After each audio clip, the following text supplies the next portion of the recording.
If these long, gentle tales bring you rest, you may wish to subscribe, so more of them can quietly find you on the nights to come. And if you feel like it, you might leave a comment telling us how many nights you have fallen asleep to these gentle stories, for it is always lovely to know that you are there. And now, let the world grow soft and dim around you, and let us begin. Far from here, many thousands of years from now, humankind has spread across countless worlds, and all of them are gathered together beneath a single vast realm called the Imperium.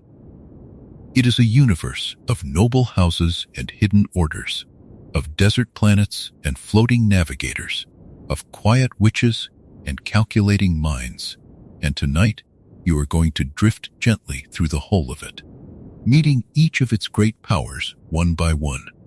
As you settle into the warmth of your bed and let your body grow heavy, there is nothing here you need to master and nothing you need to fear, for every faction and every house will be shown to you slowly, softly, like faces passing in a peaceful dream.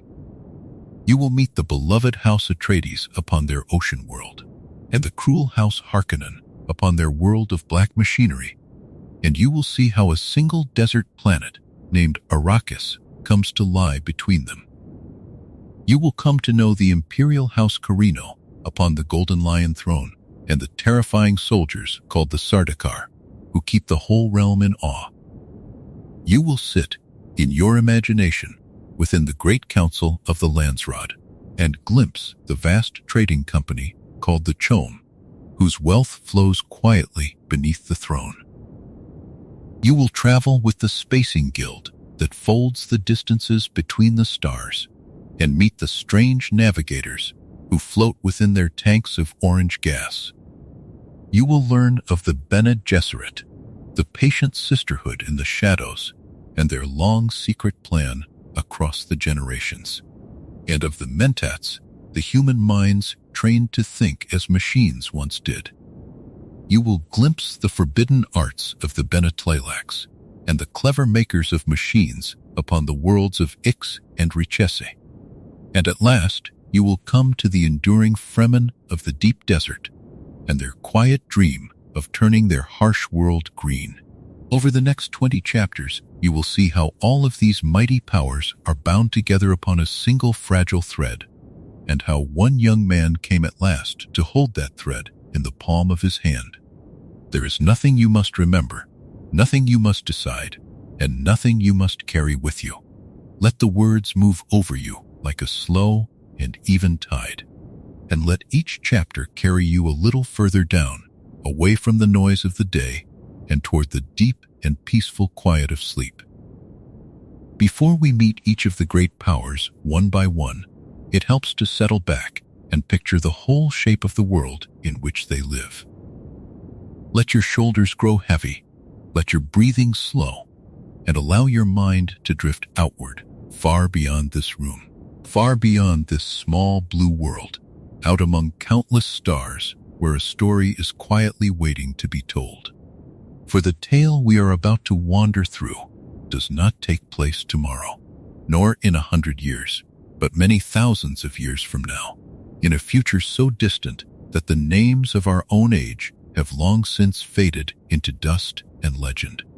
By that far time, humankind has spread across the darkness between the stars, spilling out from one small homeworld onto planet after planet after planet, until the number of inhabited worlds has grown beyond easy counting. There are worlds of endless ocean and worlds of frozen stone, worlds wrapped in green forest and worlds where nothing lives but the wind, worlds of gentle rain and worlds of burning sand, and all of them, scattered across an unthinkable distance, are somehow gathered together and held under a single vast realm, one great and ancient order that stretches from horizon to horizon of the known universe. This realm is called the Imperium, and it is within its borders that everything we shall speak of comes to pass. Now here is the first quiet secret of this Imperium, the thing that gives it its peculiar and lasting shape. It is not ruled by one hand alone, You might expect that so vast a realm would answer to a single all-powerful master, one voice whose word is law from the first world to the last. But that is not how this future is arranged. Instead, the Imperium is held in a careful and delicate balance between three different kinds of power, three great pillars that lean upon one another and hold the whole immense structure upright. No one of them can stand entirely alone, and no one of them can be safely ignored, and it is the slow and endless play between them that makes the story we are about to follow. The first of these three pillars is the throne itself, the seat of the emperor, the single ruler whose family has held the highest place for many long centuries. He sits at the very summit of the whole arrangement, and his word carries an authority that reaches to every corner of the settled stars. Yet, as we shall come to see, even he is not truly free, for his height rests upon the patience of those beneath him, and a throne, however golden, is only as steady as the floor upon which it stands. Picture him for now as the keystone at the top of a great stone arch, seeming to crown everything, yet held in place by the very stones he appears to command. The second pillar is made not of one family, but of many, the noble families known across the Imperium as the Great Houses. These are the old and proud dynasties who rule the many worlds in the Emperor's name, each with its own history, its own colors, its own long memory of glories and grudges. Some are as ancient as the throne itself, some are wealthy beyond the dreams of whole planets, and some are feared for the strength of their arms or the sharpness of their schemes. Taken one by one, no single house can match the power of the throne. But taken all together, gathered as one, they form a weight so great that even an emperor must tread carefully. And it is this gathered strength that keeps the throne honest and the whole realm in balance.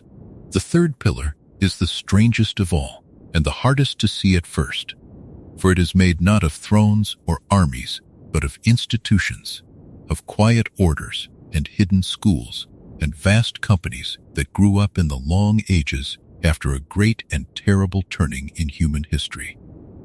For you must understand that in this distant future there are no thinking machines, no clever devices to reckon and calculate and decide on behalf of men and women. Long ago, in an age half remembered, humankind rose up and cast all such machines down, and swore never again to build a mind in the likeness of a mind. Into the empty space left behind stepped human beings themselves, trained and shaped and deepened in ways that seem almost like magic, and the orders that grew from that long effort became powers in their own right. It is these strange institutions, alongside the throne and the houses, that form the third great support of the Imperium. So hold these three gently in your mind as you sink a little deeper into the pillows. The throne of the Emperor, single and high, the many noble families of the great houses, proud and various and old, and the strange institutions of the years after the machines were cast down, quiet and patient and deep. Three kinds of power, leaning upon one another, none able to rule without the others, all bound together in a balance that has held, more or less, for a very long time. This is the arch, and each faction we shall meet is one of its stones. Over the coming chapters you will meet each of these powers in turn, unhurried, one gentle portrait after another, as though you were walking slowly down a long and quiet gallery of paintings, pausing before each one to learn its name and its nature before moving softly on to the next. You will come to know the house that stands at the very heart of the story, beloved by its people and rich in loyalty. You will meet its ancient enemy, cruel and grasping and patient in its hatred. You will stand before the imperial family upon its shining throne and see the terrible soldiers who make that throne so feared. You will visit the great council where the noble houses gather to guard their rights and the vast company that quietly owns a share of nearly everything bought and sold between the stars.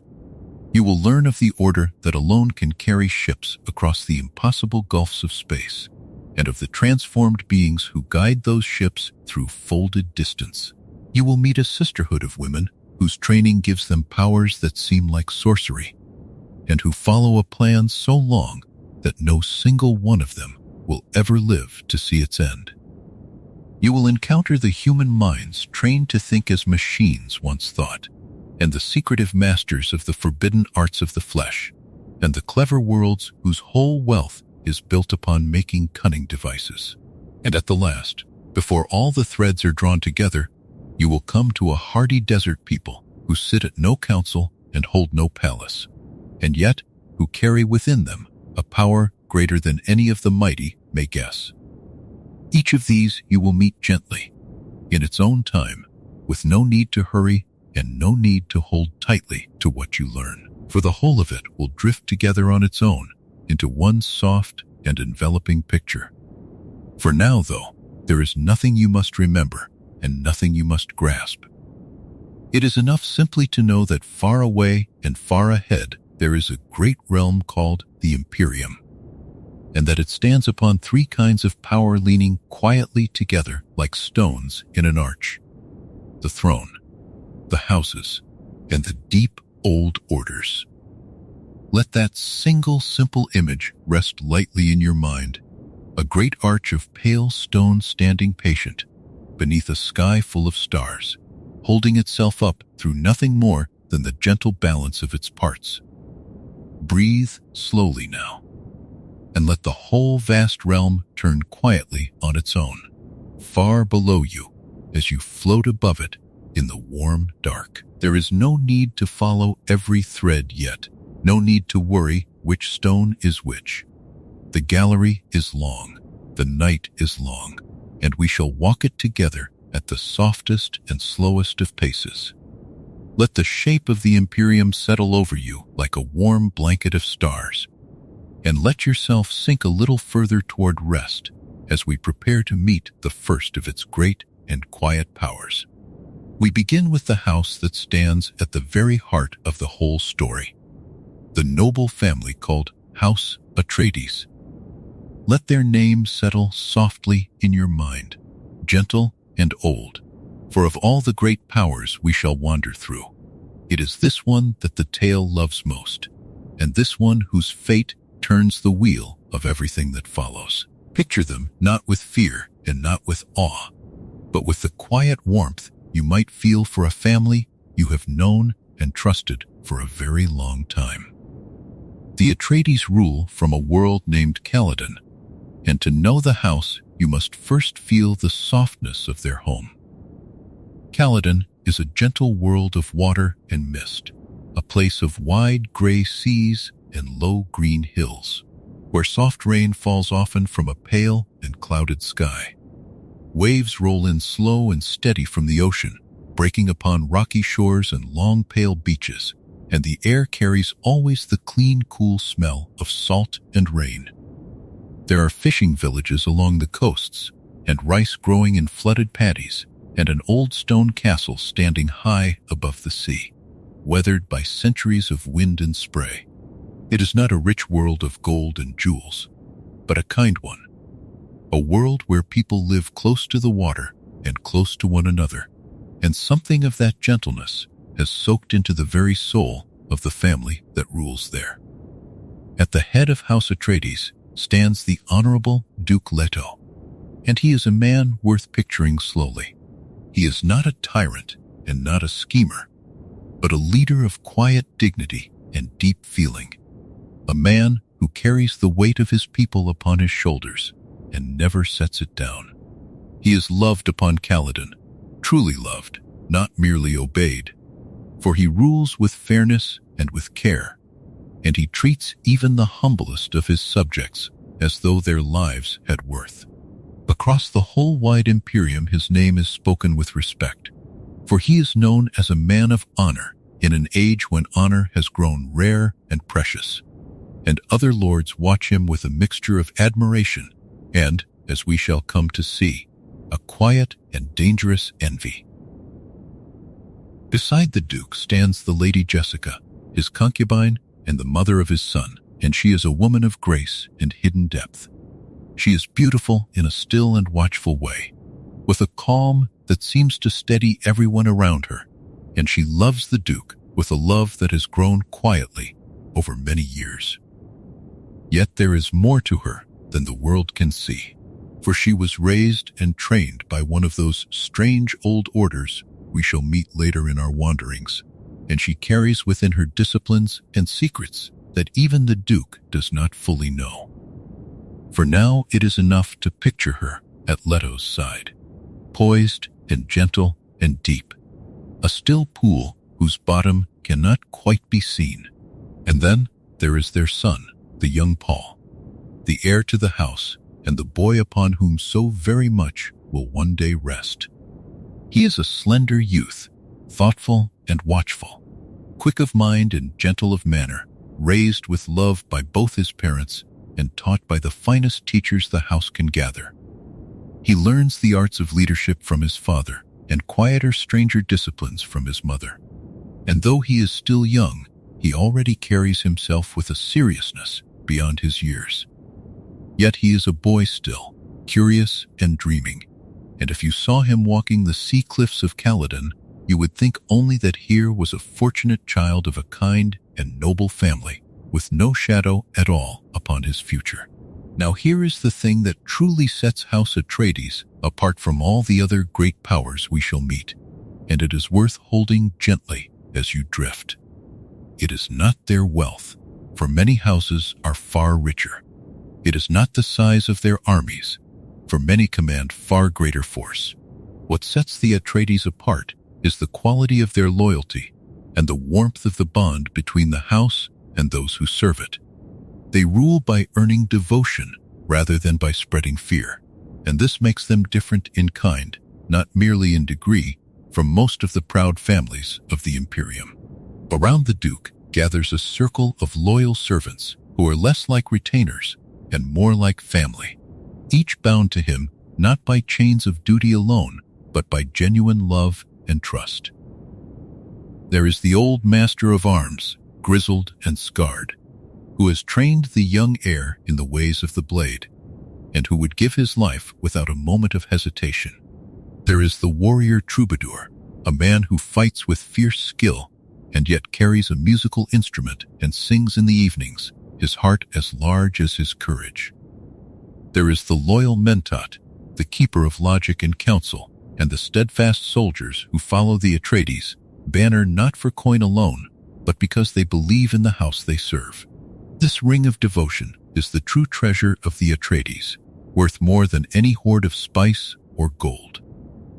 For in an Imperium where most power rests upon terror and greed, upon the fear of soldiers and the hunger for wealth, the Atreides have discovered a rarer and stronger thing.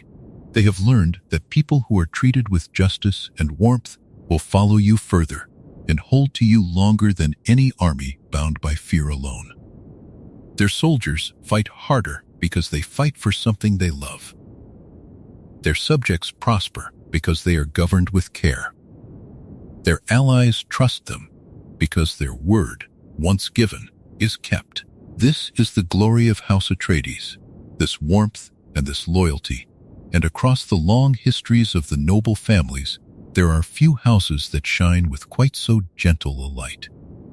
And yet, as you rest and let this warm picture fill your mind, there is a soft shadow at its edge that we must gently acknowledge. For the very thing that makes the Atreides glorious is also the seed of their danger. A house that is too well loved becomes, in time, a house that is envied and feared by those who cannot understand such devotion.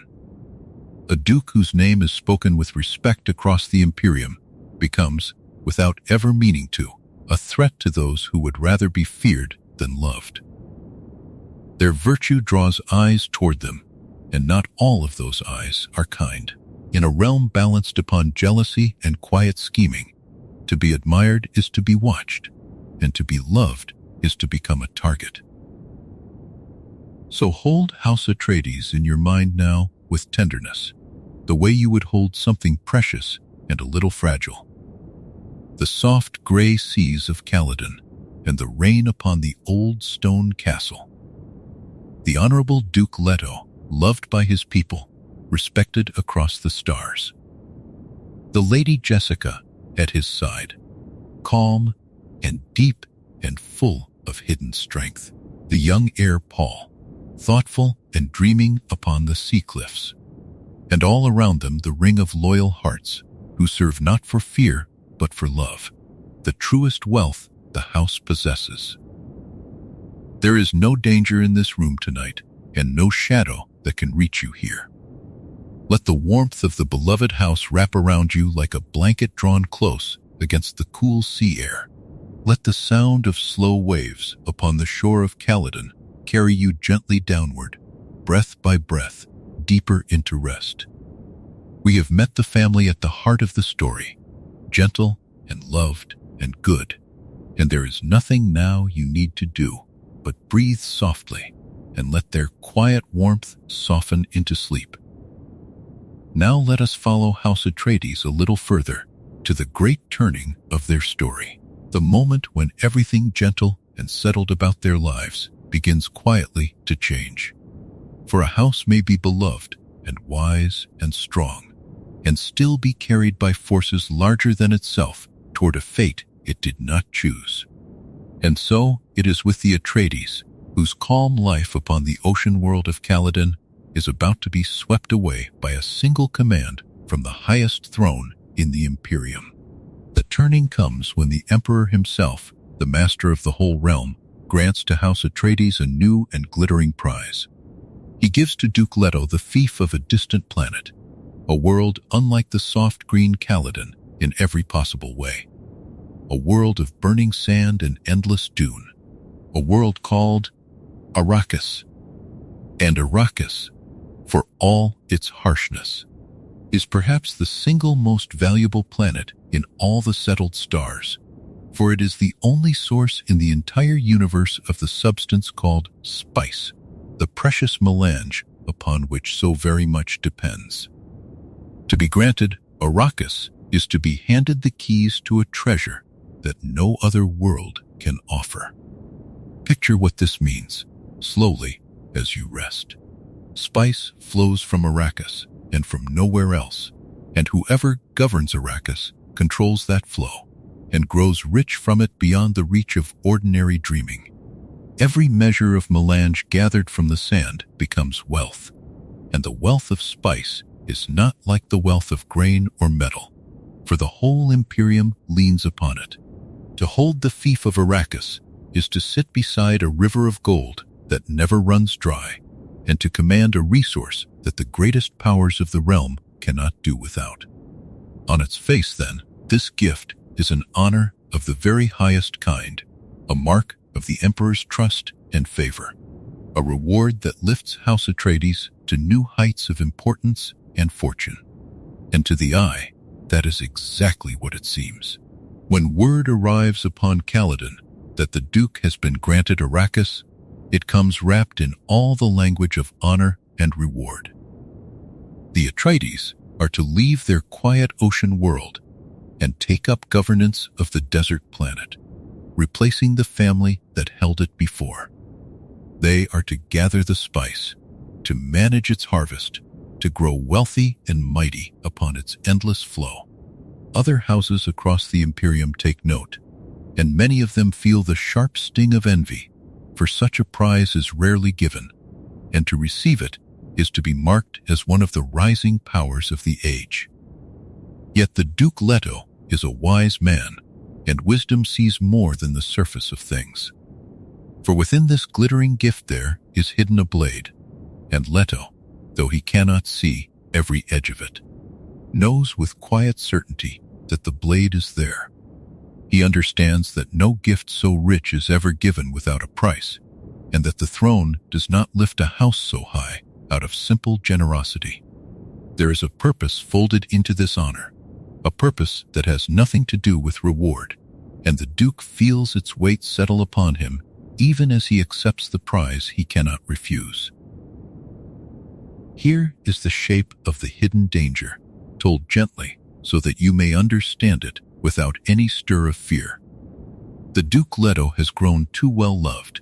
His honor and his warmth, the very qualities that make his house so admired, have made him, in the eyes of the throne, a thing to be watched and worried over.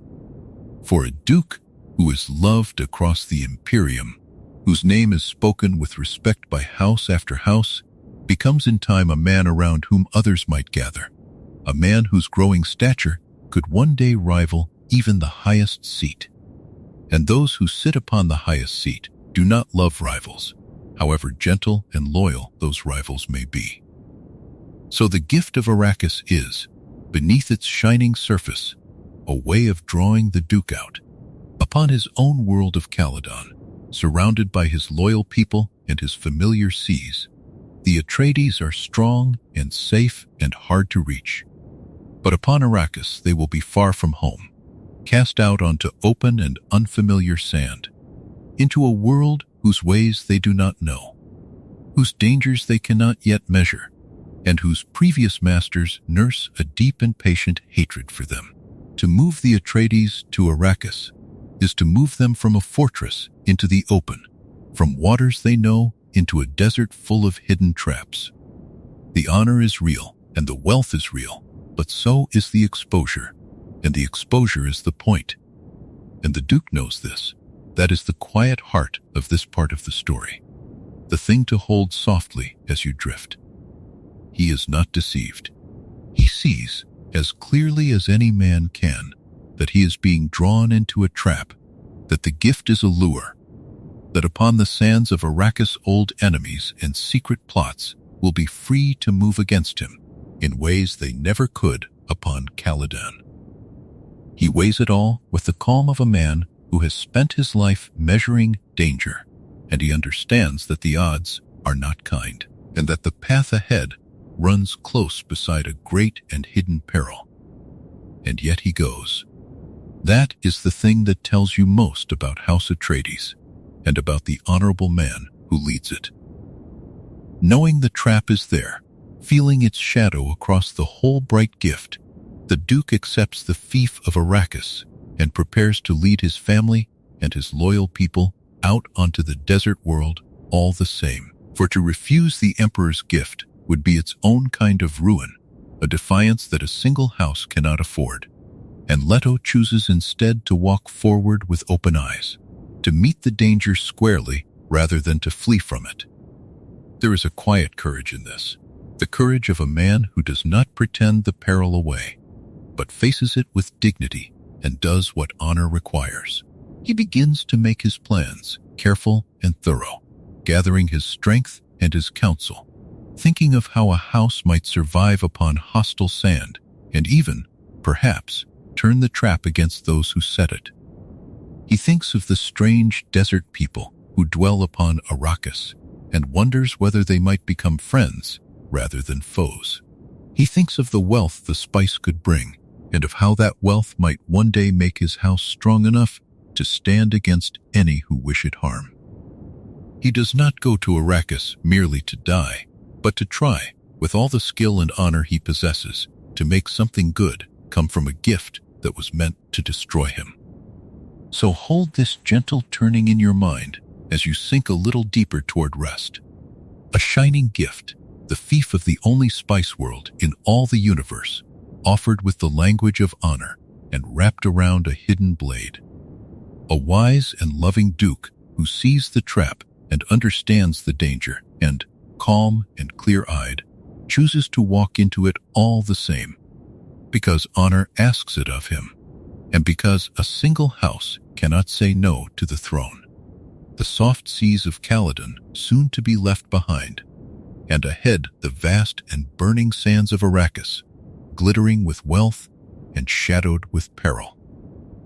There is nothing troubling in this for you tonight, only the quiet drama of a good man meeting his fate with courage, told softly as a story told to a sleeping child. Let the images blur gently now, the gift and the sand and the calm, brave face of the Duke, and let them dissolve into the warm dark around you. The Atreides go to Dune knowing the trap is there, and they go all the same, and you may let that quiet courage carry you further down, breath by slow breath, toward deep and peaceful sleep. Across a long and bitter history of hatred from House Atreides stands another great family, one whose name has become, throughout the whole Imperium, a byword for cruelty and greed. This is House Harkonnen, and though its ways are dark, we shall wander through them gently, the way one might read of storms and monsters in a bedtime tale, safe and warm and untouched, watching the darkness from a great and comfortable distance.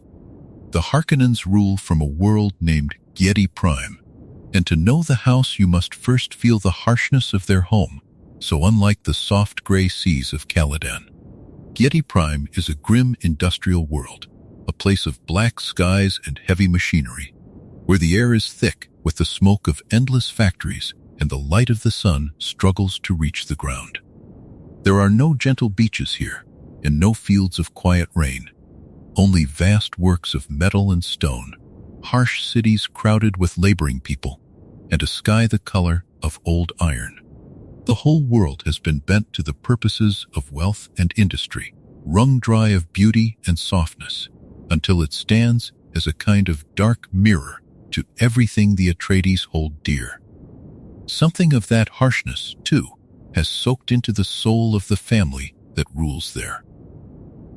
At the head of House Harkonnen sits the Baron Vladimir Harkonnen, and he is a figure worth picturing, though from a safe distance, the way you might picture a great and terrible creature in a story. He is a man of enormous size, so vast that his own body can scarcely bear its weight, and so he moves supported by hidden devices that let him drift and float where lesser men must walk. He is cunning beyond most men, patient beyond most schemers, and utterly without the warmth and honor that mark his great rival. Where the Duke Leto rules by earning love, the Baron rules by spreading fear, and he takes a cold pleasure in the power that fear gives him. He is greedy, endlessly and restlessly greedy, hungry always for more wealth, more power, more control, and no amount of any of these ever seems to satisfy him. For 80 long years, before ever the Atreides were sent there, it was House Harkonnen that held the fief of Arrakis, and this is the root of much that follows. For 8 decades the Harkonnens governed the desert world and gathered its spice, and from those burning sands they drew wealth beyond ordinary counting, riches that made their house one of the mightiest in all the Imperium. They squeezed the desert for every measure of melange it would yield, and they squeezed the people of Arrakis just as hard, caring nothing for their suffering, seeing them only as tools to be used and discarded in the endless harvest of spice. Picture the difference, gently, for it tells you everything about the two houses. Where the Atreides would rule the desert by seeking friendship and trust, the Harkonnens ruled it by terror and by the whip. They took what they wanted and gave nothing back. They hoarded the wealth of the spice and let cruelty be their law, punishing without mercy, ruling without care, treating a whole world as a mine to be emptied. 80 years of this filled the Harkonnen treasuries to overflowing and filled the hearts of the desert people with a deep and lasting hatred, though the Baron in his pride never troubled himself to notice such things. And here is the sharp turn that sets the whole story in motion. After 80 years of holding Arrakis and growing rich upon its sand, House Harkonnen was made to give up the fief, so that it might pass instead to House Atreides. Imagine, from within the Baron's cold and grasping heart, what such a loss must feel like. The richest prize in the universe, the source of all his greatest wealth, taken from his hands and given to the one house he hates above all others. To lose Arrakis would be bitter enough on its own, but to lose it to the Atreides. The beloved and honorable house he has despised for generations is a wound to his pride that he cannot bear to leave unanswered. For the hatred between these two houses is old and deep, older than the living Baron, reaching back through long generations to griefs and betrayals half lost to memory. It is not the sudden anger of a single quarrel, but a patient, inherited loathing, passed down from father to son like a dark heirloom, nursed and fed, and never allowed to cool. The Baron carries this hatred within him at all times, a slow and steady fire, and the loss of Arrakis to the Atreides pours fresh fuel upon it. He longs, with a longing that shapes his every scheme, to see the rival house not merely defeated, but utterly destroyed, wiped from the memory of the Imperium, its name and its honor ground into the sand. And so the seeming defeat of losing Arrakis becomes, in the Baron's cold reckoning, an opportunity in disguise. For if the Atreides can be lured onto the open sands of the desert world, far from their safe ocean home, then upon that ground old plots and hidden strengths might be brought to bear against them. The Baron is patient, and patience is among the most dangerous of his weapons. He does not rush toward his revenge, but prepares it slowly, laying his schemes with care, weaving webs whose full shape only he can see, biding his time until the moment is ripe to strike at the house he hates. It is worth pausing here to feel the full contrast between the two great rivals, for the whole heart of the coming story lies in that difference. On one side stands House Atreides, ruling by love and honor, surrounded by loyal hearts, warm as the rain upon Caladan. On the other stands House Harkonnen, ruling by terror and appetite, surrounded by fear, dark as the smoke over Giedi Prime. One house earns devotion, the other compels obedience. One house gives, the other takes. One house is loved, the other is feared, and between them lies a hatred so old and so deep that it will draw them both, in time, toward a reckoning upon the sands of the desert world they have each been given and each been made to lose. Around the Baron, too, there gathers a household that reflects the darkness of the Master, much as the loyal circle of the Atreides reflects the warmth of theirs. There are the Baron's nephews, raised in the ways of the house, one of them brutal and simple and fond of open cruelty, the other cold and clever and far more dangerous for it, each groomed in his own way to carry the family's ambitions forward. There are the twisted servants and hard soldiers who do the Baron's bidding, bound to him not by love, but by fear, and by the promise of a share in his wealth. Where the Atreides household is a family of the heart, the Harkonnen household is a machine of appetite, every part of it turned toward the gathering of power and the feeding of the Baron's endless hunger. To look upon the one after the other is to see, laid side by side, two entirely different ideas of what a great house might be. Yet even as we speak of cruelty and greed and patient hatred, remember that you are only watching from far away and safe within the warm dark, as one watches storm clouds moving across a distant sky. The Baron and his grim world cannot reach you here. His schemes and his appetites are only shapes in a story, figures in a great tapestry we are unrolling slowly together, thread by gentle thread. There is no fear in this room, only the quiet interest of learning who is who in a tale of long ago and far ahead. So let the image of House Harkonnen settle and then soften as you drift. The black skies and heavy machines of Giedi Prime, the vast and floating Baron, cunning and cold and endlessly hungry, the 80 years of wealth wrung from the sands of Arrakis, and the deep old hatred for the beloved rival house. Hold it lightly, the way you hold the memory of a storm once the storm has passed, and then let it fade. The Dark House has had its portrait drawn, and you need carry none of its shadow with you. Let your breath slow. Let the darkness grow gentle and warm, and let yourself sink a little further down toward calm and untroubled sleep. Above both of these great houses, above the beloved Atreides and the cruel Harkonnens alike, sits the oldest and highest power of all, the imperial family known as House Corrino. Let your mind rise gently now, up past the ocean world, and the world of smoke and iron, up to the very summit of the whole vast Imperium, where a single family has held the highest seat for many long centuries. This is the throne we spoke of when we first pictured the shape of the realm, the keystone at the top of the great stone arch, and now we shall come to know it a little better. House Corrino has held the highest place for so long that its rule seems almost as old as the stars themselves. For many centuries, one Corrino after another has sat upon the seat of ultimate power, passing it down through the generations in an unbroken line until the very idea of the Imperium and the idea of a Corrino upon its throne have grown together into one.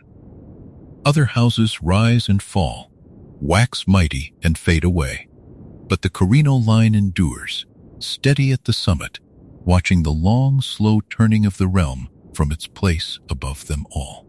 The seat upon which they rule has a name of its own, a name worth letting linger softly in the mind. It is called the Golden Lion Throne, and the name itself tells you something of the pride and splendor of the house that claims it. Picture it, if you like, as a great and gleaming seat, radiant with the color of gold, guarded by the image of the lion, that ancient sign of kingship and strength.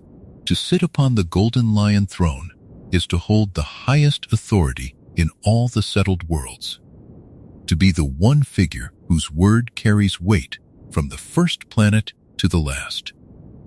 The one who sits upon that throne in our story is the Padishah Emperor Shaddam IV, master of the whole Imperium and head of House Corrino.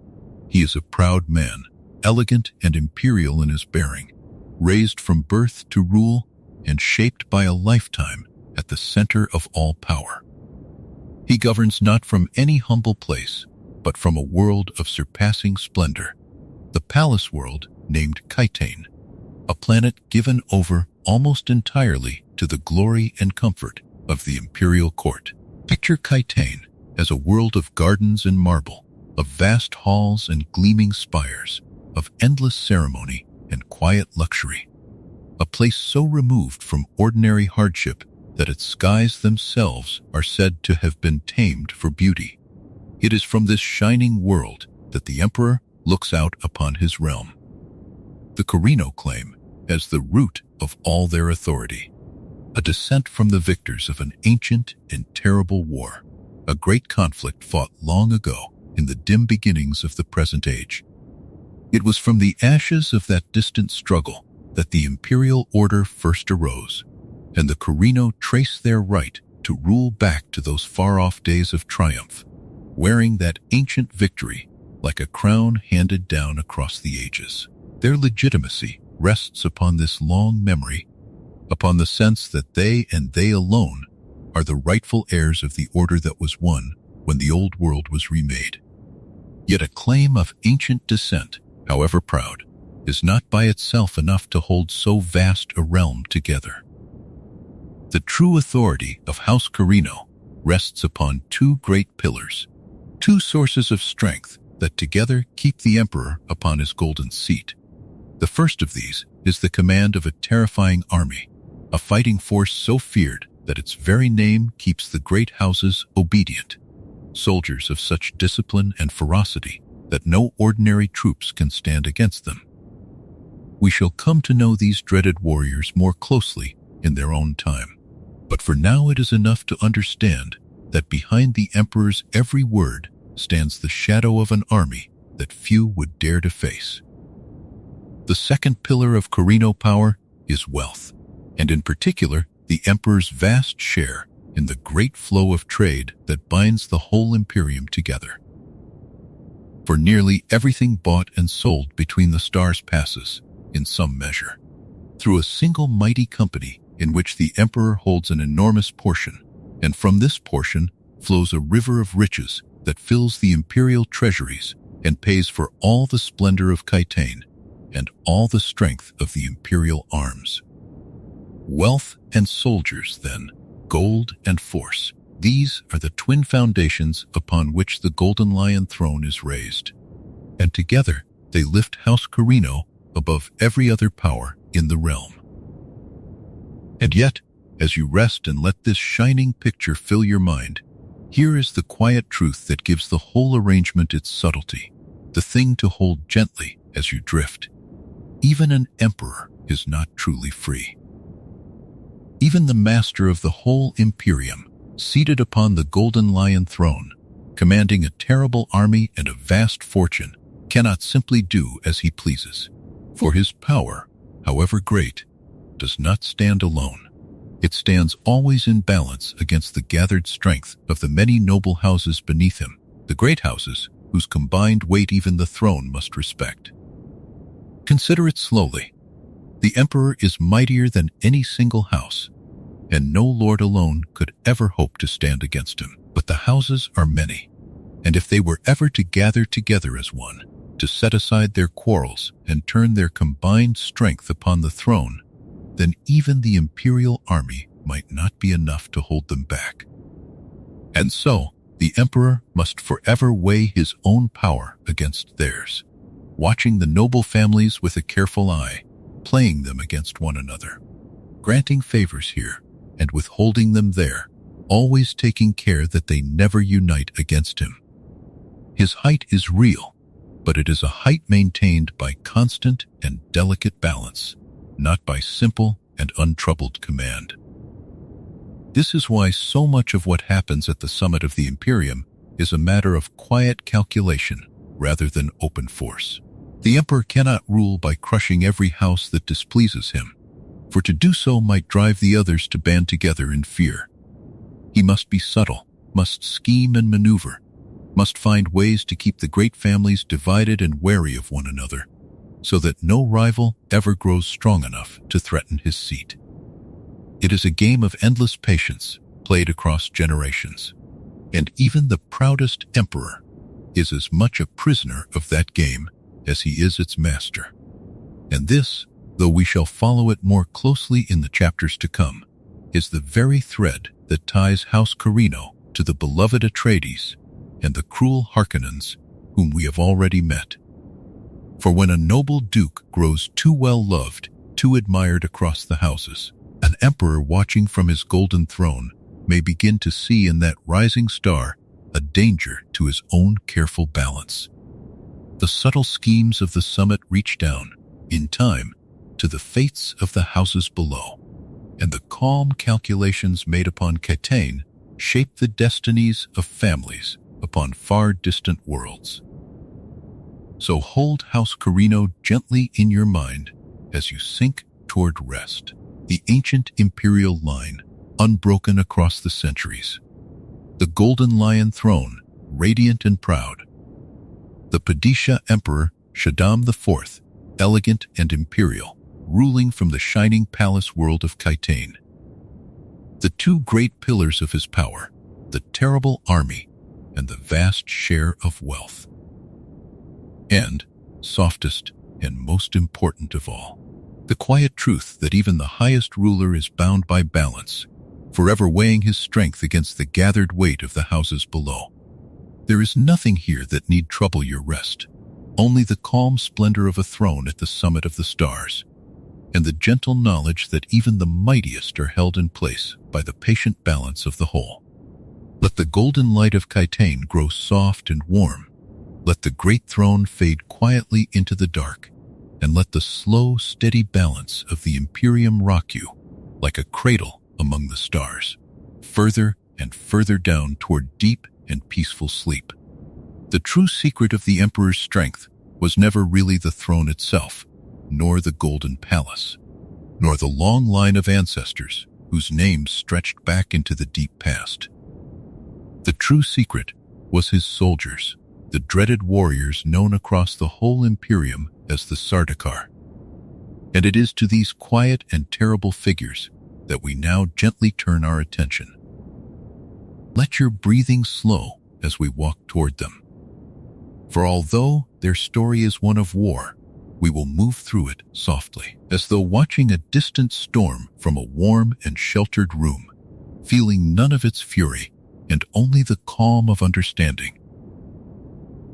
To picture the Sardaukar, you must first understand that they were not ordinary troops raised from willing towns and paid with coin, as soldiers had been raised for thousands of years across the settled worlds. They were something older and harder than that, a fighting force so disciplined and so ferocious that no ordinary army in all the Imperium could hope to stand against them in open battle. For many generations, the great powers of the realm had known this simple truth, and the mere knowledge of it, quiet and constant in the back of every noble mind, was often enough to keep the peace without a single blade being drawn. The origin of these warriors lay upon a single cruel world, a prison planet named Seleucia Secundus. And to understand the Sardaukar, you must first understand that place. It was a harsh and blasted world, scoured by fierce weather and burning light. A planet where the very air and stone seemed to test the strength of any living thing that dared to endure them. Long ago, this world had been the ancient seat of the imperial house itself, before the throne moved to gentler worlds. And afterward it became a place where prisoners and the desperate and the forgotten were sent to survive as best they could. Most who arrived there simply perished, worn down by hunger and cold and the constant nearness of death. Yet out of that terrible crucible came the strength of the emperor, for it was said that only something like 1 in every 2 who were sent to Seleucia Secundus lived past their first years upon its surface. Those who survived were shaped by that survival into people of extraordinary hardness, quick and watchful and utterly without softness. For the world had burned every gentle thing out of them long before any officer ever looked upon their faces. From these survivors the throne drew its recruits, and in this way the prison planet became a secret forge, turning suffering into loyalty and death into an unmatched instrument of war. The training that followed was as severe as the world that bred it, and it hardened the young survivors still further, until they became something more than mere fighters. They were taught to move as one body, to obey without hesitation, and to hold their own lives lightly, as though each of them had already surrendered the fear of death somewhere out upon those blasted plains. A common soldier fights to live, but the Sardaukar had been shaped to fight without that ordinary weight of self-preservation, and this was the deepest root of their terror.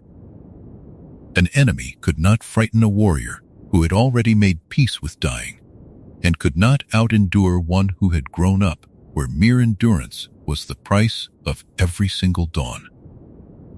Their discipline was a thing spoken of in low voices across the Landsraad, for it was said that a small number of Sardaukar could scatter a far larger force of ordinary household troops, and that even the finest private armies of the great houses could not truly match them 1 for 1. Many lords quietly reckoned that it might take 10 of their own trained soldiers, or even more, to stand against a single one of the emperor's warriors in a fair and open fight. Whether this counting was exact or merely the shape of a long fear hardly mattered, for the belief itself was a kind of armor, and it wrapped the throne in a safety that few dared to test. You may wonder how so few could hold so many worlds in obedience, and the answer lies in that very quiet arithmetic of dread.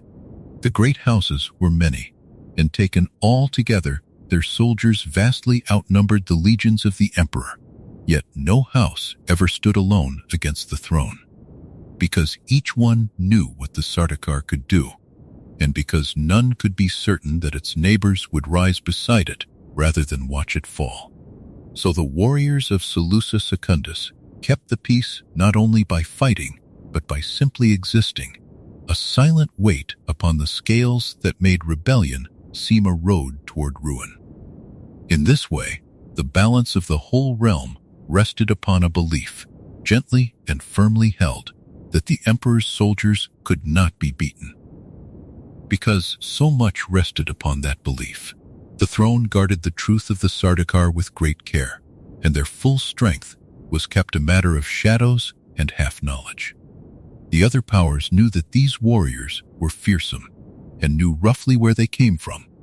Yet the exact numbers, the deepest methods of their training, and the true harshness of the world that made them were not freely spoken of in open council.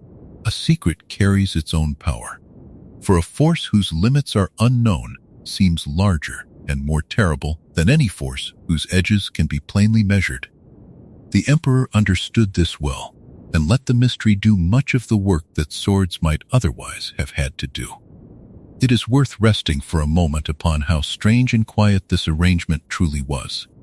The whole vast Imperium, with its countless worlds and its ancient houses and its rivers of trade, leaned in large part upon the endurance of people who had been born into hardship and lifted out of a prison, shaped by a world that had tried its best to kill them. There was a sorrowful thread running through their glory, for their strength was carved from suffering, and their loyalty was bought with the memory of a place that spared them when it spared so few.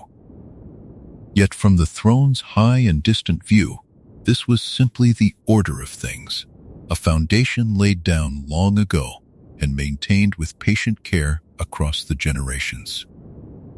The Sardaukar wore their discipline like a second skin, and those who saw them in the field spoke of a stillness in them, a lack of the ordinary noise and boasting of soldiers, as though each one carried within a quiet certainty that needed no display.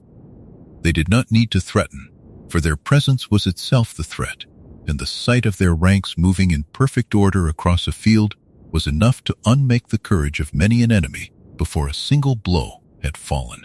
In this, they were less like an army and more like a force of the world itself, patient and cold and sure, the hard edge that the golden throne kept hidden beneath its splendor.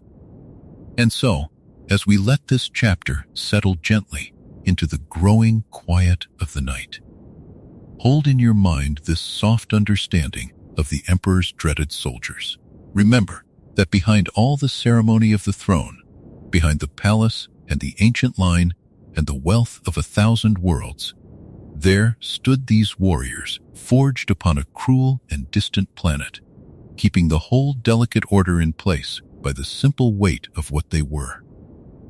Remember, too, that their power was in part a belief, a shared and unspoken certainty that they could not be broken, and that this belief held firm precisely because so few had ever dared to test it. Let the image of them grow distant now, not fearful, but calm, a line of silent figures upon a far horizon, doing nothing but standing, while the great realm sleeps behind their watchfulness. There is no battle here for you to witness, and no danger that reaches you where you rest. There is only the understanding of how one strength held a universe steady, and the gentle knowledge that you may set even this aside. Breathe slowly, let your thoughts soften, and let the dreaded soldiers of the Emperor fade quietly into the deep and easy dark of your rest. If the Emperor's soldiers were the hard and hidden edge of the throne, then the power we come to now is its gentle and patient counterweight, a thing built not of blades, but of voices and votes and long tradition. It is the grand assembly of the noble families, the great council known across the Imperium as the Landsraad. And as we settle into it together, you will find it a place of slow ceremony and quiet dignity, a place made for measured words rather than sudden violence. Let your shoulders loosen as we enter, for here nothing moves quickly, and the very slowness of it is a kind of rest.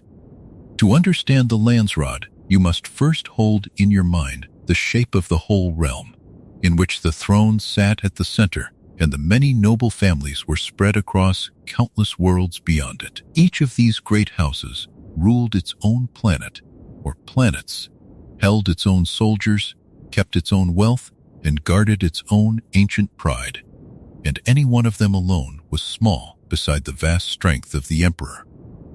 Yet the noble families were very many, older than most dynasties, and rooted deep in the long history of the settled stars. And when they gathered together, their combined weight became something even the throne could not ignore. The Landsraad was the name of that gathering, the great council in which the lords and ladies of the Imperium met to speak of their shared concerns and to guard their common rights.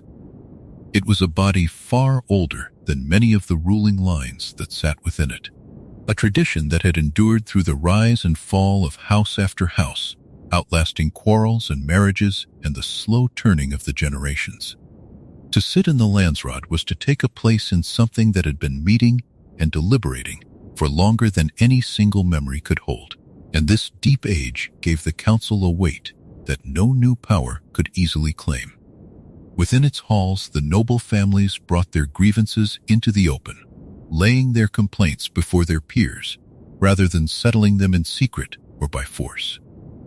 If one house felt wronged by another, or if the throne itself seemed to be reaching too far, the Landsraad was the place where such matters could be spoken aloud, weighed against ancient law and long custom, and answered by the gathered voices of the great.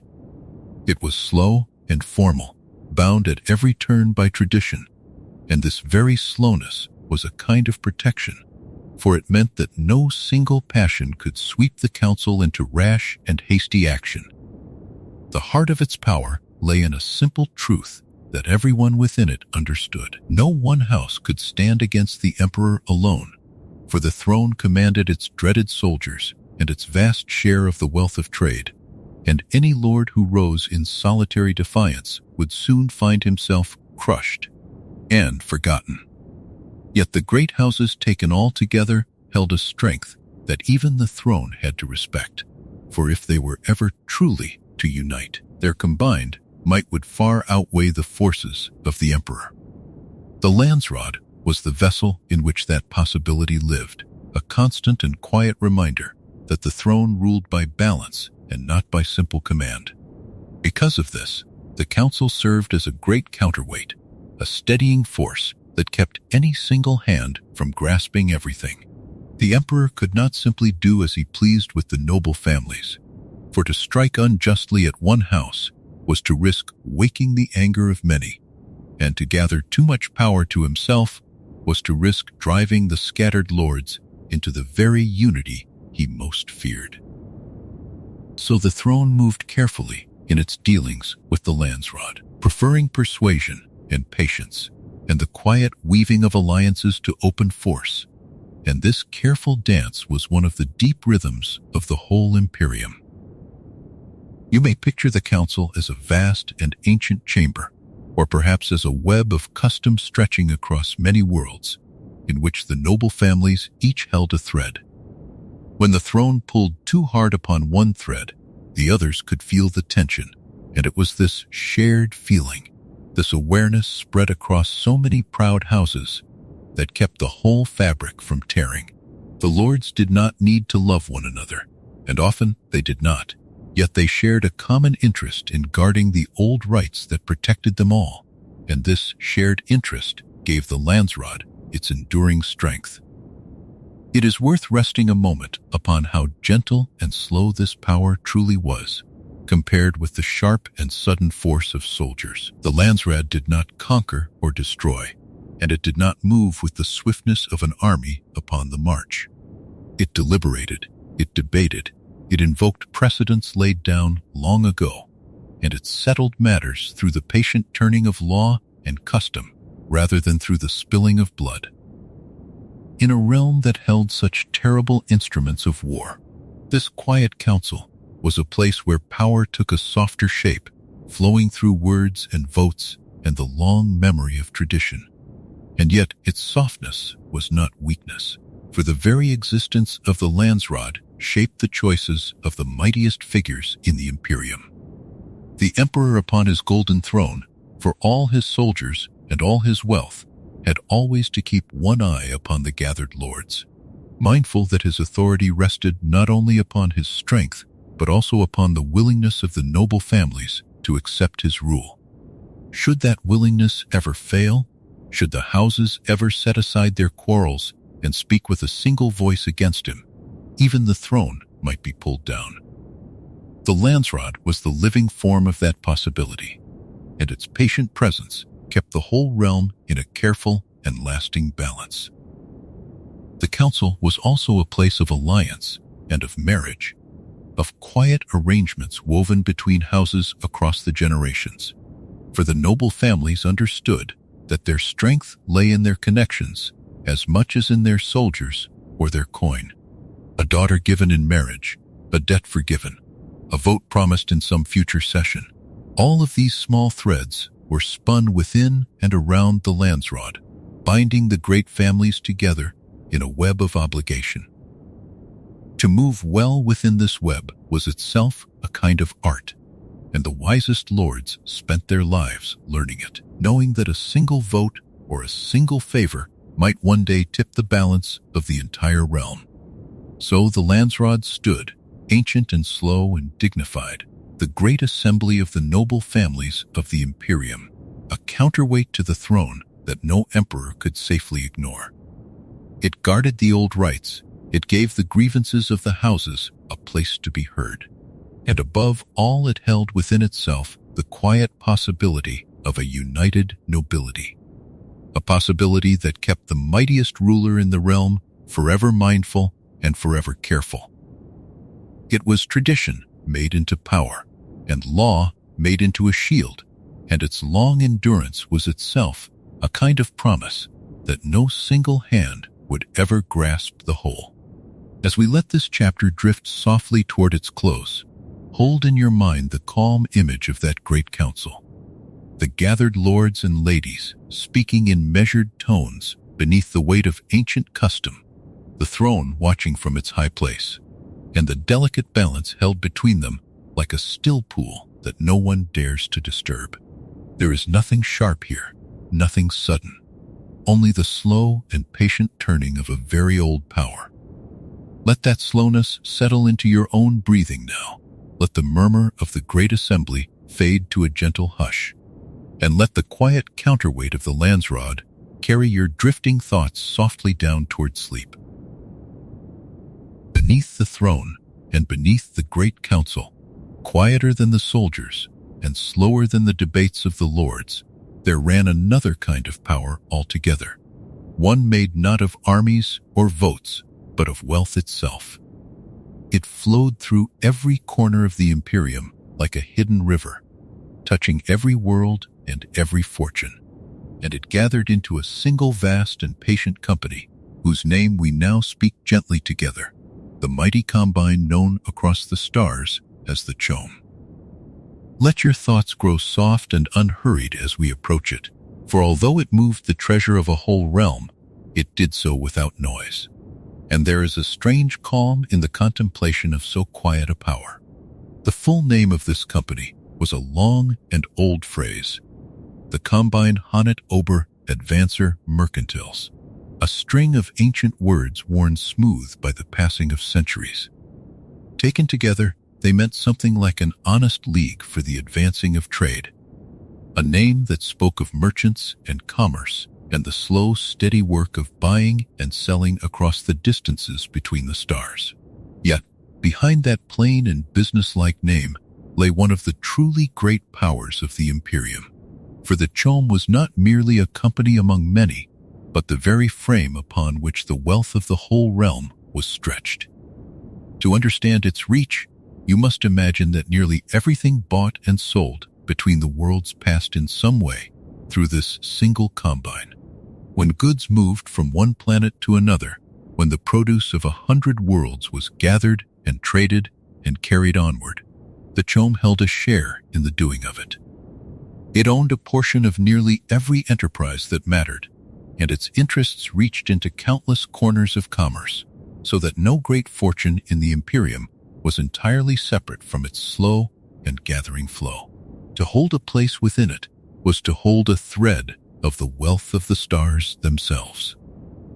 The most important thing to understand about the Chom is that its profits and its seats were not held by any one hand, but were divided and shared among the great powers of the realm.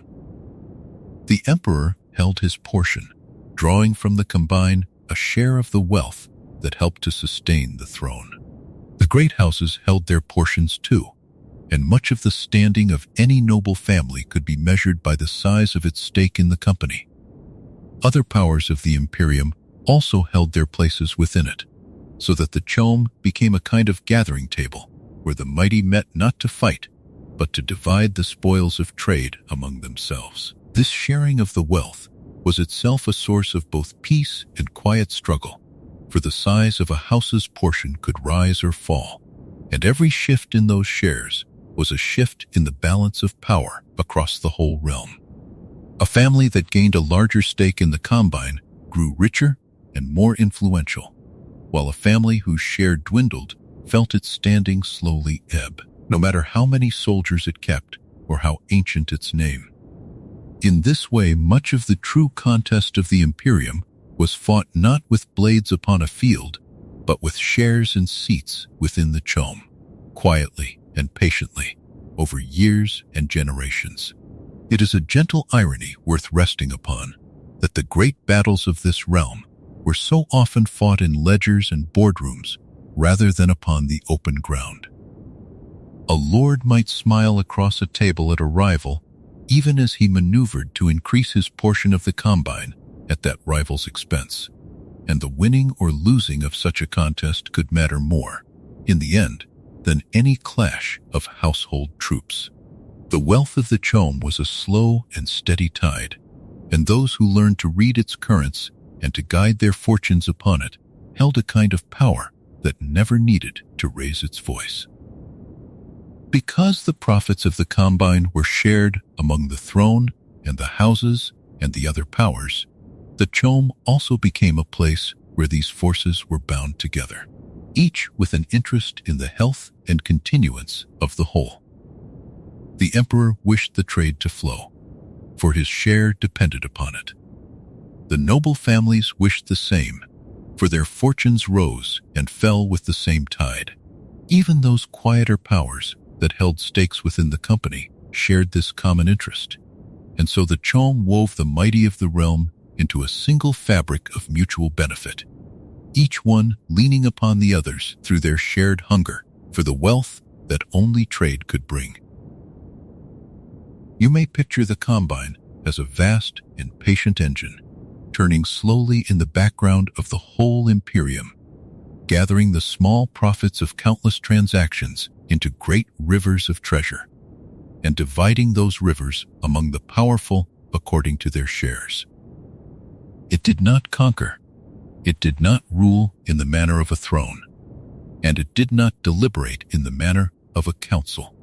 It simply owned, and gathered, and divided, and in the quiet, ceaseless working of that engine lay a power that touched every other power in the realm.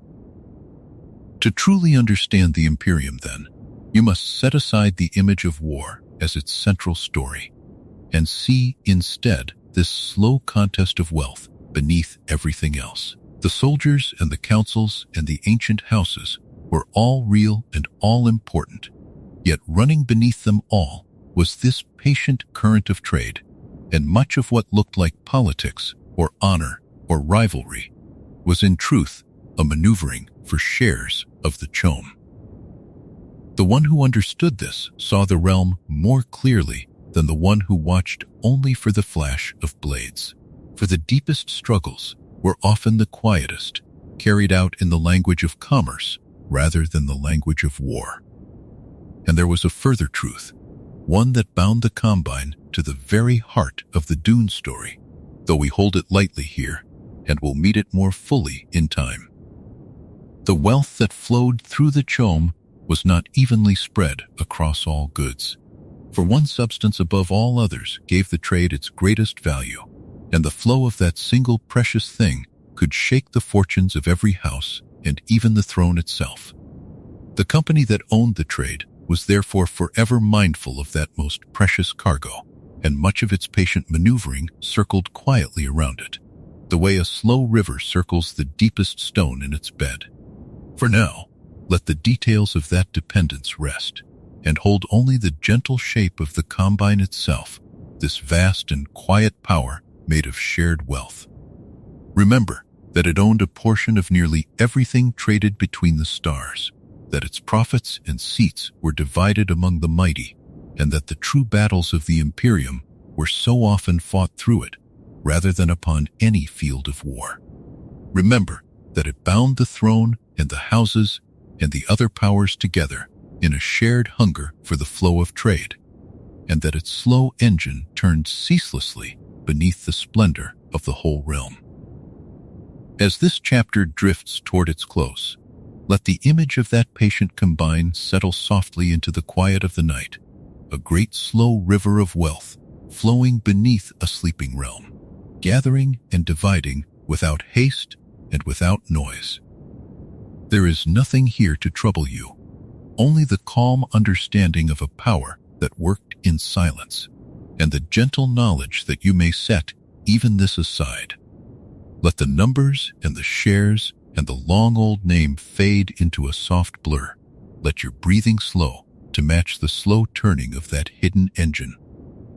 And let the quiet wealth of the chome carry your thoughts gently down toward deep and easy rest. All the powers we have met so far, the throne and its soldiers, the council of the houses, and the great company that owned the trade, shared one silent need that bound them all together, for none of them could reach across the vast emptiness between the worlds without help. Trade could not flow, armies could not move, and no empire of any kind could hold itself together across such distances, unless there were some way to carry ships from one star to another. That way existed, and it was held entirely by a single institution, quiet and mysterious and immensely powerful. The one we turn to now, the Spacing Guild. Let your thoughts grow calm and spacious as we approach it, for its domain is the great and gentle dark between the stars. To understand the guild, you must first feel, for a moment, the sheer size of the distances it conquered. The worlds of the Imperium were scattered across an immensity so vast that no ordinary journey could ever cross it, for the gulfs between the stars were wider than any mind can comfortably hold. To travel from one world to another by any common means would have taken lifetimes upon lifetimes, and the realm would have shattered into countless isolated fragments, each world alone and forgotten. Yet the Imperium held together as one, and it did so entirely because the guild had mastered a way across that emptiness that no other power possessed. The secret the guild held was the art of folding space, a way of moving a great ship from one place to another without ever crossing the vast distance that lay between them. Rather than traveling through the emptiness in the ordinary way, a guild ship would in some sense bring its origin and its destination together, so that the terrible gulf between two worlds was quietly set aside, and the ship arrived without having endured the endless journey. This was the heart of the guild's power, a method so strange and so closely guarded that no other institution in all the Imperium had ever learned it or been able to copy it. Because this art belonged to the guild alone, it held an absolute monopoly upon travel between the worlds, and this single fact made it one of the mightiest powers in the whole realm. Nothing moved between the planets without the guild. No merchant carried goods from one world to another, no lord sent soldiers to a distant fief. No message or fortune or family crossed the dark between the stars, except upon the great ships of the guild.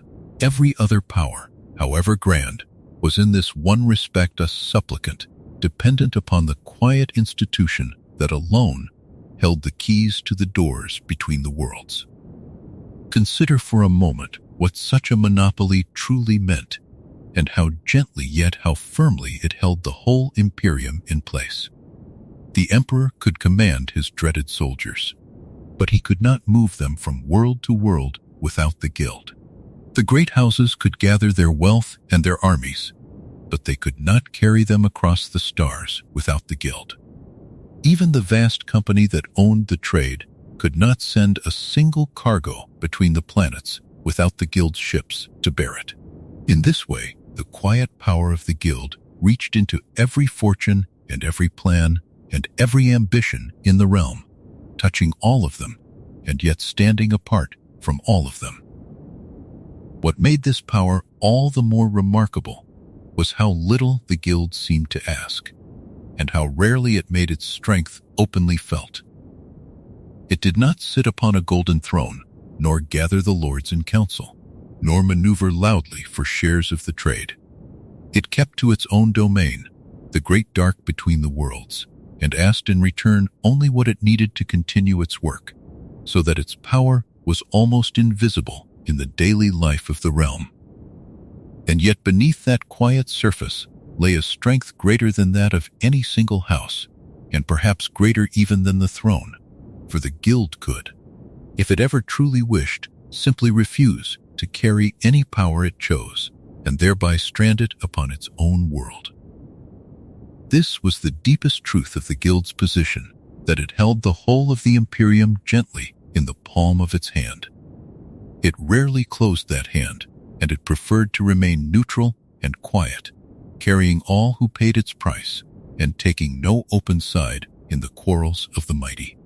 Yet everyone in the realm understood, somewhere in the back of their thoughts, that the Guild's cooperation could never be taken wholly for granted, and that a power which controlled all travel between the worlds could shape the fate of any other power simply by choosing whom to carry and whom to leave behind. This quiet certainty gave the Guild a place of extraordinary safety and respect. The Guild also guarded its secret with the greatest care, for its whole power rested upon the fact that no one else understood the art of folding space. Had that knowledge ever escaped, or had any other institution learned to cross the dark without the Guild's ships, the monopoly would have crumbled, and the quiet institution would have become merely one power among many. And so the Guild wrapped its methods in mystery, revealing little of how its ships truly crossed the emptiness.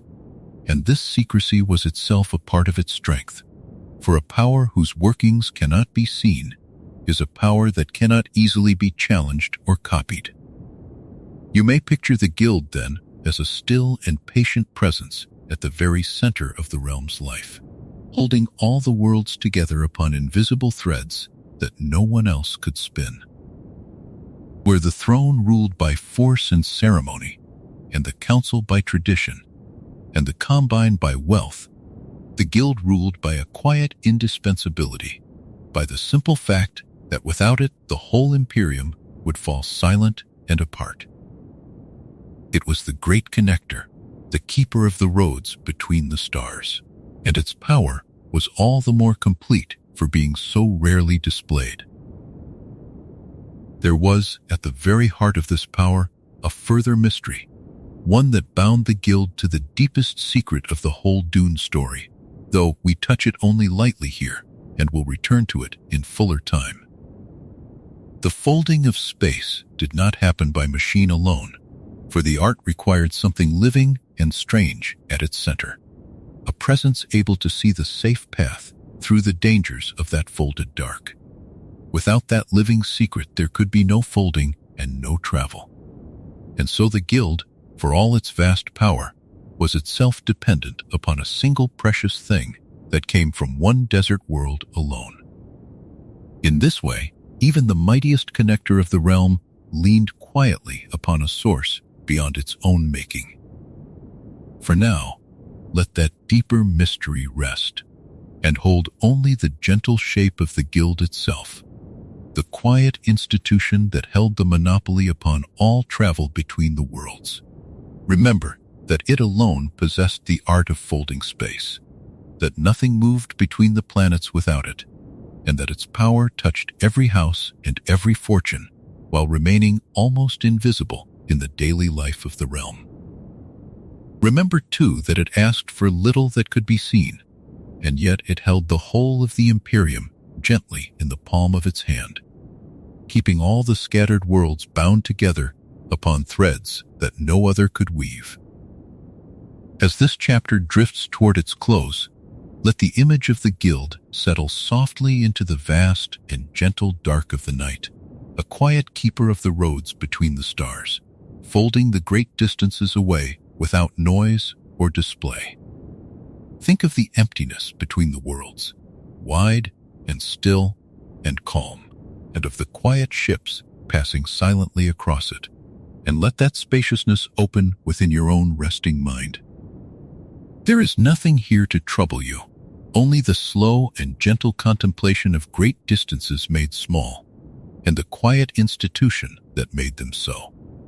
Let your thoughts drift out into that soft dark now, and let the folding of space carry you gently down toward deep and peaceful sleep. We have seen that the Spacing Guild held the whole Imperium together by its mastery of folding space, and that this power rested upon a secret stranger than any machine. Now we come gently to that secret itself, to the living beings hidden at the very heart of the guild, without whom no ship could cross the folded dark and no world could reach another. They are the navigators, and their story is one of the strangest and most quietly moving in all of Dune. A tale of transformation so complete that it carries us to the very edge of what it means to remain human. Let your breathing slow as we approach them, for although their existence is strange, there is a deep and gentle wonder in it that suits the growing quiet of the night. To understand the navigators, you must first set aside any thought that the folding of space was accomplished by machinery alone, for at its center stood not a device, but a living mind. A guild ship could bring two distant worlds together and cross the great gulf between them in an instant, yet within that folded dark lay hidden dangers. Unseen paths that led to safety and unseen paths that led to destruction. Something was needed to find the one safe way through, to see where the ship should go, so that it would arrive whole rather than be lost. And no ordinary human mind and no permitted machine could accomplish this.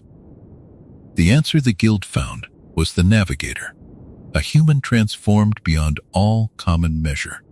The transformation began with the spice, that precious substance we have touched upon before and will come to know more fully in time. For it was through long and deep immersion in the spice that a navigator was made. A human being who bathed in it, who breathed it and lived within its influence across many years, was slowly changed by it, until body and mind alike were reshaped into something new. This was no gentle or ordinary change, but a profound alteration of the flesh and the awareness, a crossing of some threshold beyond which the navigator could never return to the life of a common person. What emerged from that long immersion was a being still human at its root, yet utterly transformed in form and in perception. So great was this transformation that the navigator could no longer breathe the ordinary air that all other people breathed, and could no longer live among them in the common way. Instead, a navigator dwelt within a great sealed tank, floating in a cloud of orange gas rich with the spice, cut off from the ordinary world, and enclosed within an atmosphere that would have been strange and stifling to anyone else. Within that tank, the navigator lived and worked and saw, suspended in the very substance that had made it what it was, a figure both powerful and profoundly set apart, dwelling always within its own strange and separate air. In exchange for this strange and lonely existence, the spice granted the navigator a remarkable gift, a limited sight into the paths of the future. This was not a full or perfect vision of all that would come to pass, but a narrow and practical foresight, enough to see the branching ways that lay ahead of a ship as it prepared to fold through space. The navigator could look upon those possible paths and perceive which of them led safely to the destination and which led to ruin, and by choosing the safe way could guide the great ship through the folded dark without harm. In this way, the navigator became the living eye of the guild, the sight that made all travel between the worlds possible. Consider for a moment how gently and how completely this bound the whole realm together, and how much rested upon these strange floating figures within their tanks of orange gas. Every journey between the worlds, every cargo and every soldier, and every message that crossed the dark between the stars depended upon a navigator to find the safe path through the folding of space. The guild held the monopoly upon travel, yet the guild itself depended upon its navigators, and the navigators depended upon the spice, so that the whole vast connection of the Imperium came to rest upon this single strange and precious thread, running from one desert world through the tanks of the navigators and out to every corner of the stars. There is a quiet poignancy in the life of a navigator worth resting upon in the calm of the night. To become one was to gain an extraordinary power, the sight to guide great ships safely across impossible distances, and to hold a place at the very center of the realm's life. Yet the price of that power was the loss of the ordinary world, the surrender of common air and common company, and a transformation so complete that the navigator could never again walk among other people as it once had. It was a life of great sight and great separation together, a vision purchased with solitude, and there is something gentle and sorrowful in imagining such a being, floating alone within its cloud, seeing paths that no one else could see. It is worth holding, too, the simple and profound truth that without the spice there could be no navigators, and without the navigators the worlds would fall silent and apart. The whole soaring structure of the Imperium, the throne and the houses, the council and the combine, the trade and the travel, and the countless threads that bound world to world, all of it depended in the end upon these transformed humans and upon the substance that made them. Should the spice ever cease to flow, the navigators could no longer be made or sustained, and the folding of space would fail, and the scattered worlds would drift into isolation, each one alone once more across the vast and uncrossable dark. This dependence gave the navigators, and through them the guild, a deep and quiet stake in the flow of the spice, and it is one of the many threads that we will see gathering together as the story of Dune unfolds. For now, it is enough to feel how strange and how beautiful this arrangement was, that the connection of a whole universe rested upon living beings who had given up the ordinary world to float within a cloud of orange gas, seeing the safe paths through folded space. The navigators were the secret at the heart of the guild's secret, the mystery within the mystery, and their strange existence made possible everything else we have met. You may picture them now, these quiet figures suspended within their tanks, wrapped in the soft orange haze of the spice, gazing without ordinary eyes upon the branching paths of what was yet to come. Around them moved the great ships and the vast commerce of the realm, and beyond them stretched the immense dark between the stars. And through it all they saw the narrow safe ways and guided the worlds gently toward one another. There is a stillness in that image, a calm at the center of all the motion of the Imperium, a single transformed mind floating quietly and finding the way through the dark. As this chapter drifts toward its close, let that stillness settle softly into your own resting thoughts. Imagine the gentle orange glow of the navigator's tank, the slow drift of the spice gas, the quiet certainty of a mind that sees the safe path ahead and guides the great ships home. There is nothing here to trouble you, only the soft wonder of a strange and lonely gift. and the calm knowledge that the way is always found and the worlds are always brought gently together. Let the image of the floating navigator grow soft and dim. Let the orange haze fade to a warm and distant blur. And let the quiet keepers of the safe path carry your drifting thoughts gently down into deep and peaceful sleep. Among all the powers that move quietly through the vast realm of the Imperium, there is one that is felt far more often than it is seen. An ancient order of women known as the Bene Gesserit, whom many across the worlds simply call the sisterhood.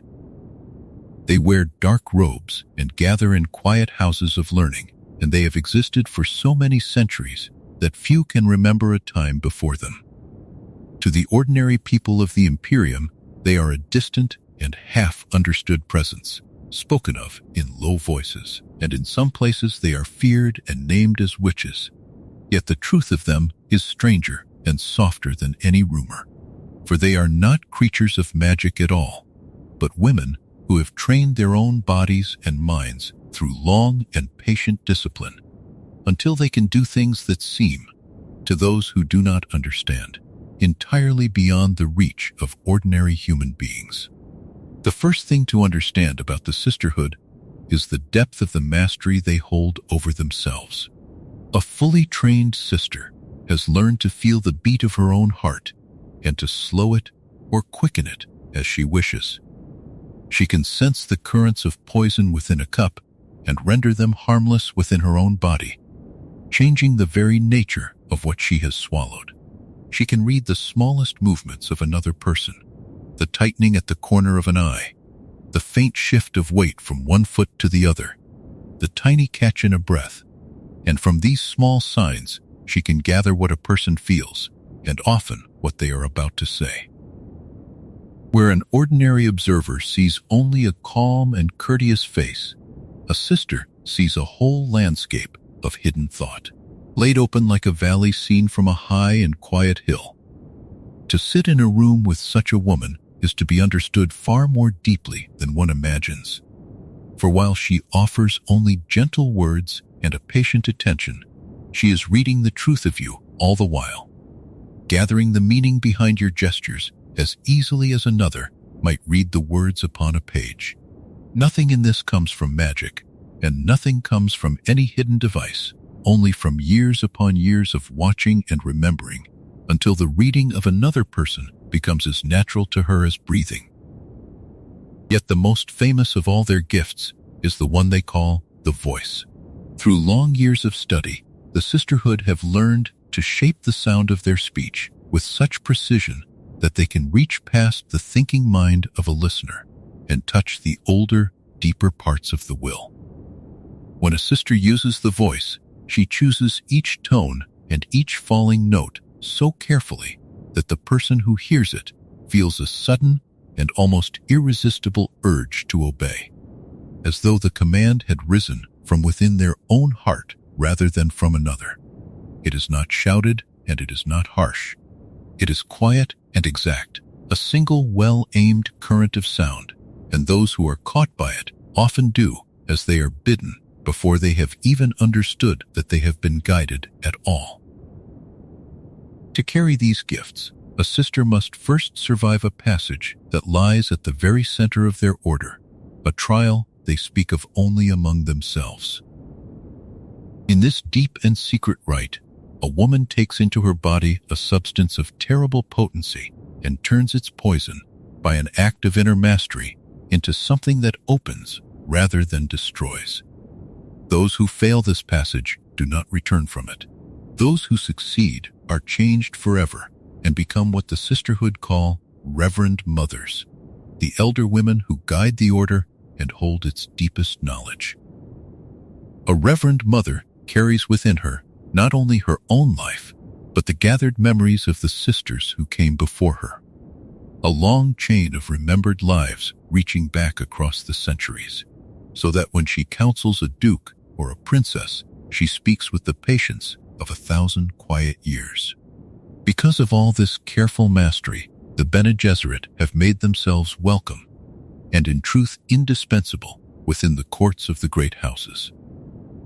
They send their daughters out into the noble families of the Imperium, where they serve as wives and as concubines, as tutors to young heirs and as trusted advisors to lords and ladies.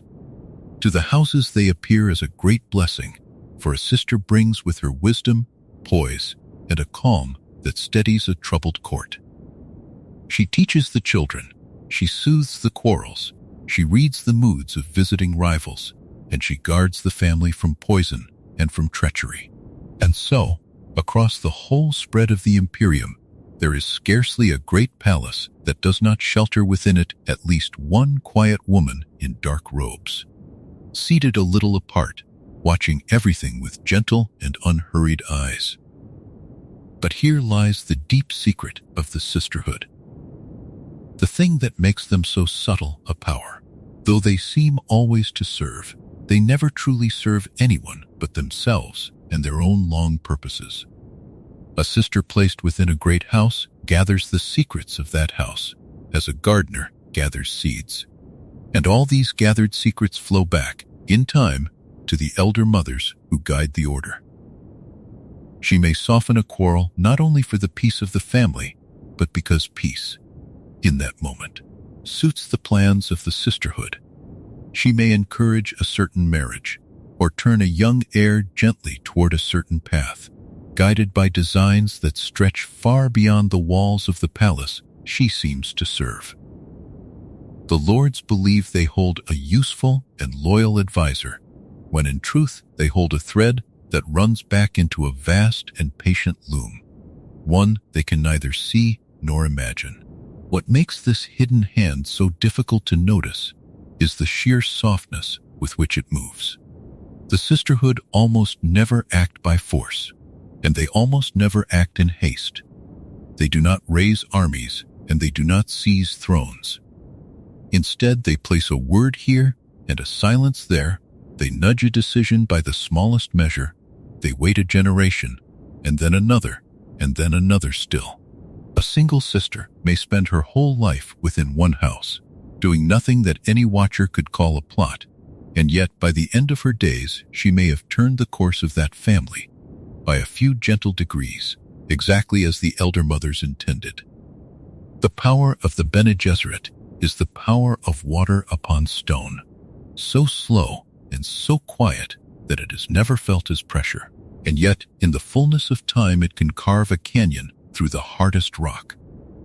To understand them fully, you must set aside the idea of witchcraft altogether, for there is nothing here that a patient mind and a disciplined body could not, in principle, achieve. Everything the sisterhood do rests upon observation, upon training, upon memory, and upon an endurance of purpose that no single lifetime could contain. They are, in a sense, the keepers of a very long attention, a watchfulness that does not sleep and does not forget. Where kings measure their plans in years and houses measure theirs in generations, the sisterhood measure theirs in whole ages of the world, and this alone sets them apart from every other power in the Imperium. And so, as you drift a little deeper now, picture them one last time, these quiet women in their dark robes, seated in the corners of great halls, listening more than they speak, watching more than they act. They hold no throne and command no fleets, and yet their gentle influence reaches into nearly every place where power is gathered. They serve, and by serving, they steer. They wait, and by waiting, they prevail. Across the long centuries, they keep their patient watch over the whole delicate weave of the Imperium, tending it as one might tend a slow and secret garden, moving softly toward a purpose so distant that even they will speak of it only in whispers. Let the thought of them settle over you as gently as their own footsteps, and let it carry you a little further down, toward the calm and quiet place where sleep is waiting. Now that you have come to know the gentle watchfulness of the sisterhood, let your mind sink a little deeper, for beneath all their quiet work in the courts of the Imperium there lies a single purpose so vast that no member of the Order will ever live to see it fulfilled. The Bene Gesserit have a plan, and it is not a plan of years or even of lifetimes, but a plan that stretches across many long generations, passed down from mother to daughter across the centuries like a lamp carried carefully through a great and darkened hall. It is the deepest secret of the sisterhood and everything else they do, all their watching and their whispering, all their gathering of secrets in the palaces of the great houses serves in the end this one patient and enormous design. The heart of the plan is a thing rarely spoken of aloud, for it concerns the very blood of the noble families of the Imperium. The sisterhood have learned to see human bloodlines the way a careful gardener sees the strains of a flower, understanding how certain qualities pass from parent to child, how strength may be joined to strength, how a gift that sleeps in one family might be woken by joining it to another. Across the long ages, they have kept vast and secret records of the great families, tracing their descent with enormous care, noting which houses carry which hidden qualities within their blood. And guided by these records, they have quietly steered marriages and unions across the whole spread of the Imperium, encouraging this joining and discouraging that one, all according to a design that no single generation could ever perceive. The purpose of this long and patient work is to bring forth, at the very end of it, a single human being unlike any who has come before. The sisterhood call this awaited one the Kwisatz Haderach, an old and reverent name that speaks of one who can be in many places at once within the mind. For all their own great gifts, the Reverend Mothers face a limit they cannot cross. When they reach into the gathered memories of the women who came before them, they find that there is a region of that inner vision from which they are forever turned away, a place their sight cannot enter. They believe that the one they are breeding toward, a male born at the end of their long design, would be able to look into that forbidden place and to see across both space and time in a way that no sister ever could. He would be the bridge across the one gap in all their power, and through him the sisterhood hoped to gain a sight so complete that the whole shape of the future might lie open before them. Consider for a moment the patience that such a plan requires, for it is a patience beyond anything the ordinary powers of the Imperium can imagine. A duke plots to gain a planet within his own lifetime. A great house dreams of glory across a few generations of fathers and sons. But the sisterhood work upon a scale of tens of generations, arranging the marriage of a woman who will bear a daughter, who will one day, many lifetimes later, bear another daughter, each step drawing the great design one small measure closer to its end. No single sister who guides one of these unions will ever see the being she is helping to create. She labors for a harvest that will be gathered long after she herself has passed into the chain of remembered lives, trusting that the sisters of some distant future will complete the work that she has carried only a little way along its path. There is a kind of quiet faith in this, a trust handed forward across the ages from one generation of the sisterhood to the next, each believing that those who come after will keep the design and carry it faithfully onward. No lord and no army could hold to a single purpose across so many lifetimes, and yet the sisterhood do. And this alone is a marvel worth pausing upon, a patience so vast that it makes whole centuries feel like the slow and even turning of a single quiet season. To prepare the ground for so long a plan, the sisterhood use another of their quiet instruments, a hidden arm of the order known as the Missionaria Protectiva. Long ago they understood that a sister might one day find herself alone and in danger upon some far and unfriendly world, cut off from all help. And so, across the centuries, they have gone quietly among the scattered peoples of the Imperium and planted in them certain myths and prophecies, seeds of belief carefully shaped to lie dormant for ages.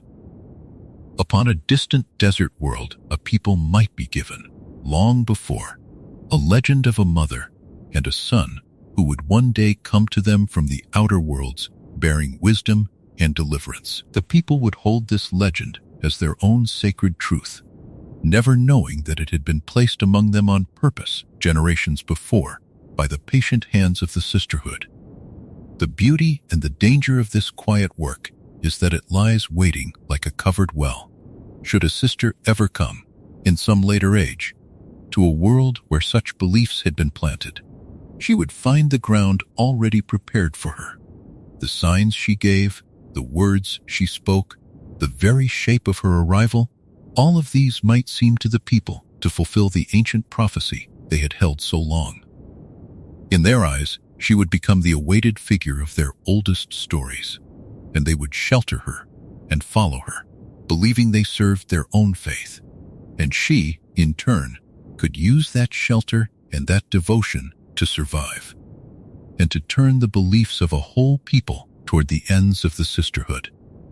It is a kind of trap laid across the centuries, gentle and invisible, waiting quietly for the moment it might be needed.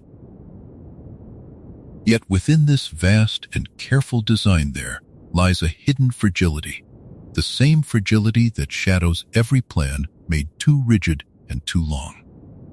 For all their patience, the sisterhood cannot command the human heart entirely, and a single love, a single act of will against their wishes, could turn the whole great scheme aside. A woman meant to bear a daughter, so that the bloodlines might be joined a certain way in the generation to come, might instead choose to bear a son out of love for the man she serves.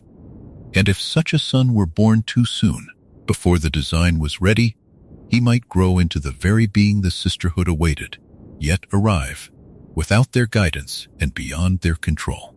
Then the long plan, so carefully tended across the centuries, would suddenly slip from their hands, and the awaited one would belong not to them, but to himself.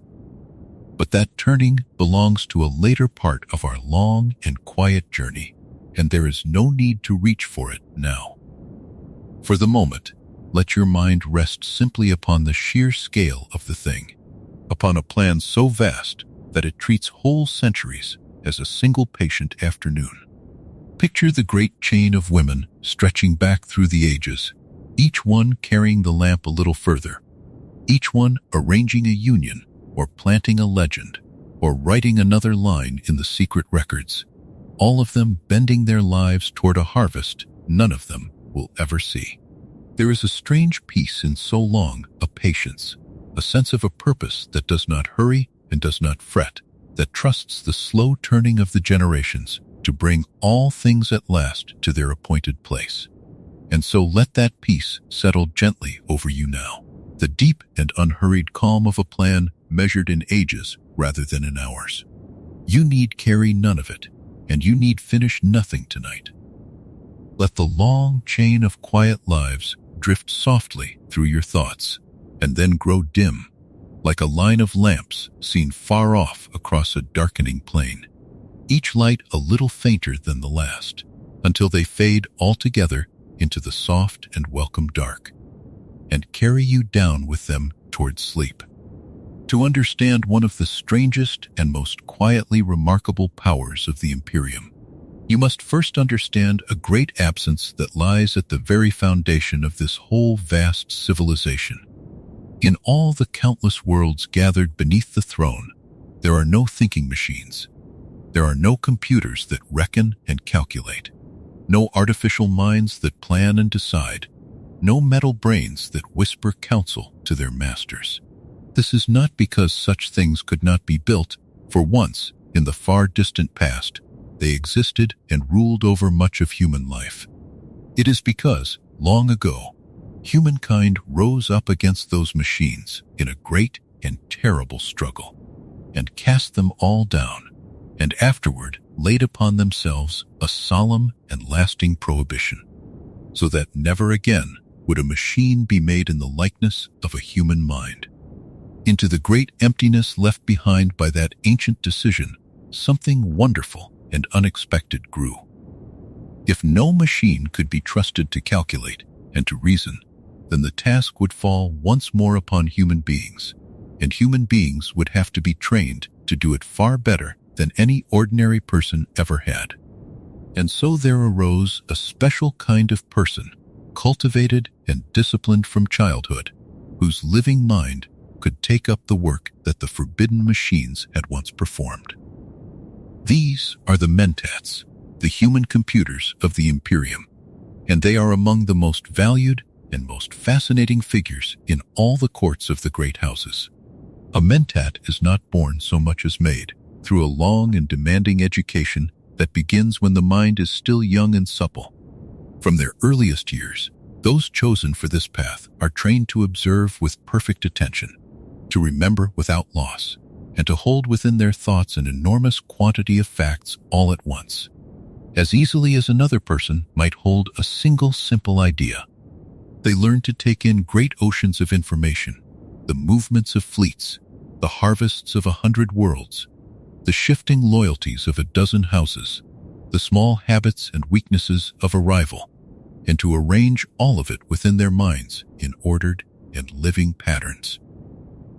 And then, from these vast gathered stores, they learn to draw out cool and precise conclusions, weighing one possibility against another, and following each chain of consequence to its likely end. What makes the Mentats so extraordinary is not merely the amount that they can remember, for memory alone is only the beginning. It is the way they can turn that memory into judgment. A trained Mentat can be given a great tangle of facts, many of them small and seemingly unimportant, and from that tangle can draw a single clear thread of understanding, seeing where events are tending long before others have begun to guess. They can calculate the most likely outcome of a battle not yet fought, or the hidden meaning behind a rival's courteous words, or the true state of a house whose lords wish to appear stronger than they are. In this way, the Mentat becomes a kind of living instrument of foresight, not through any mystic vision, but through the patient and disciplined working of a mind trained to its very limits. For all this, it is important to understand what a Mentat is not, for they are not cold and lifeless things pretending to be human.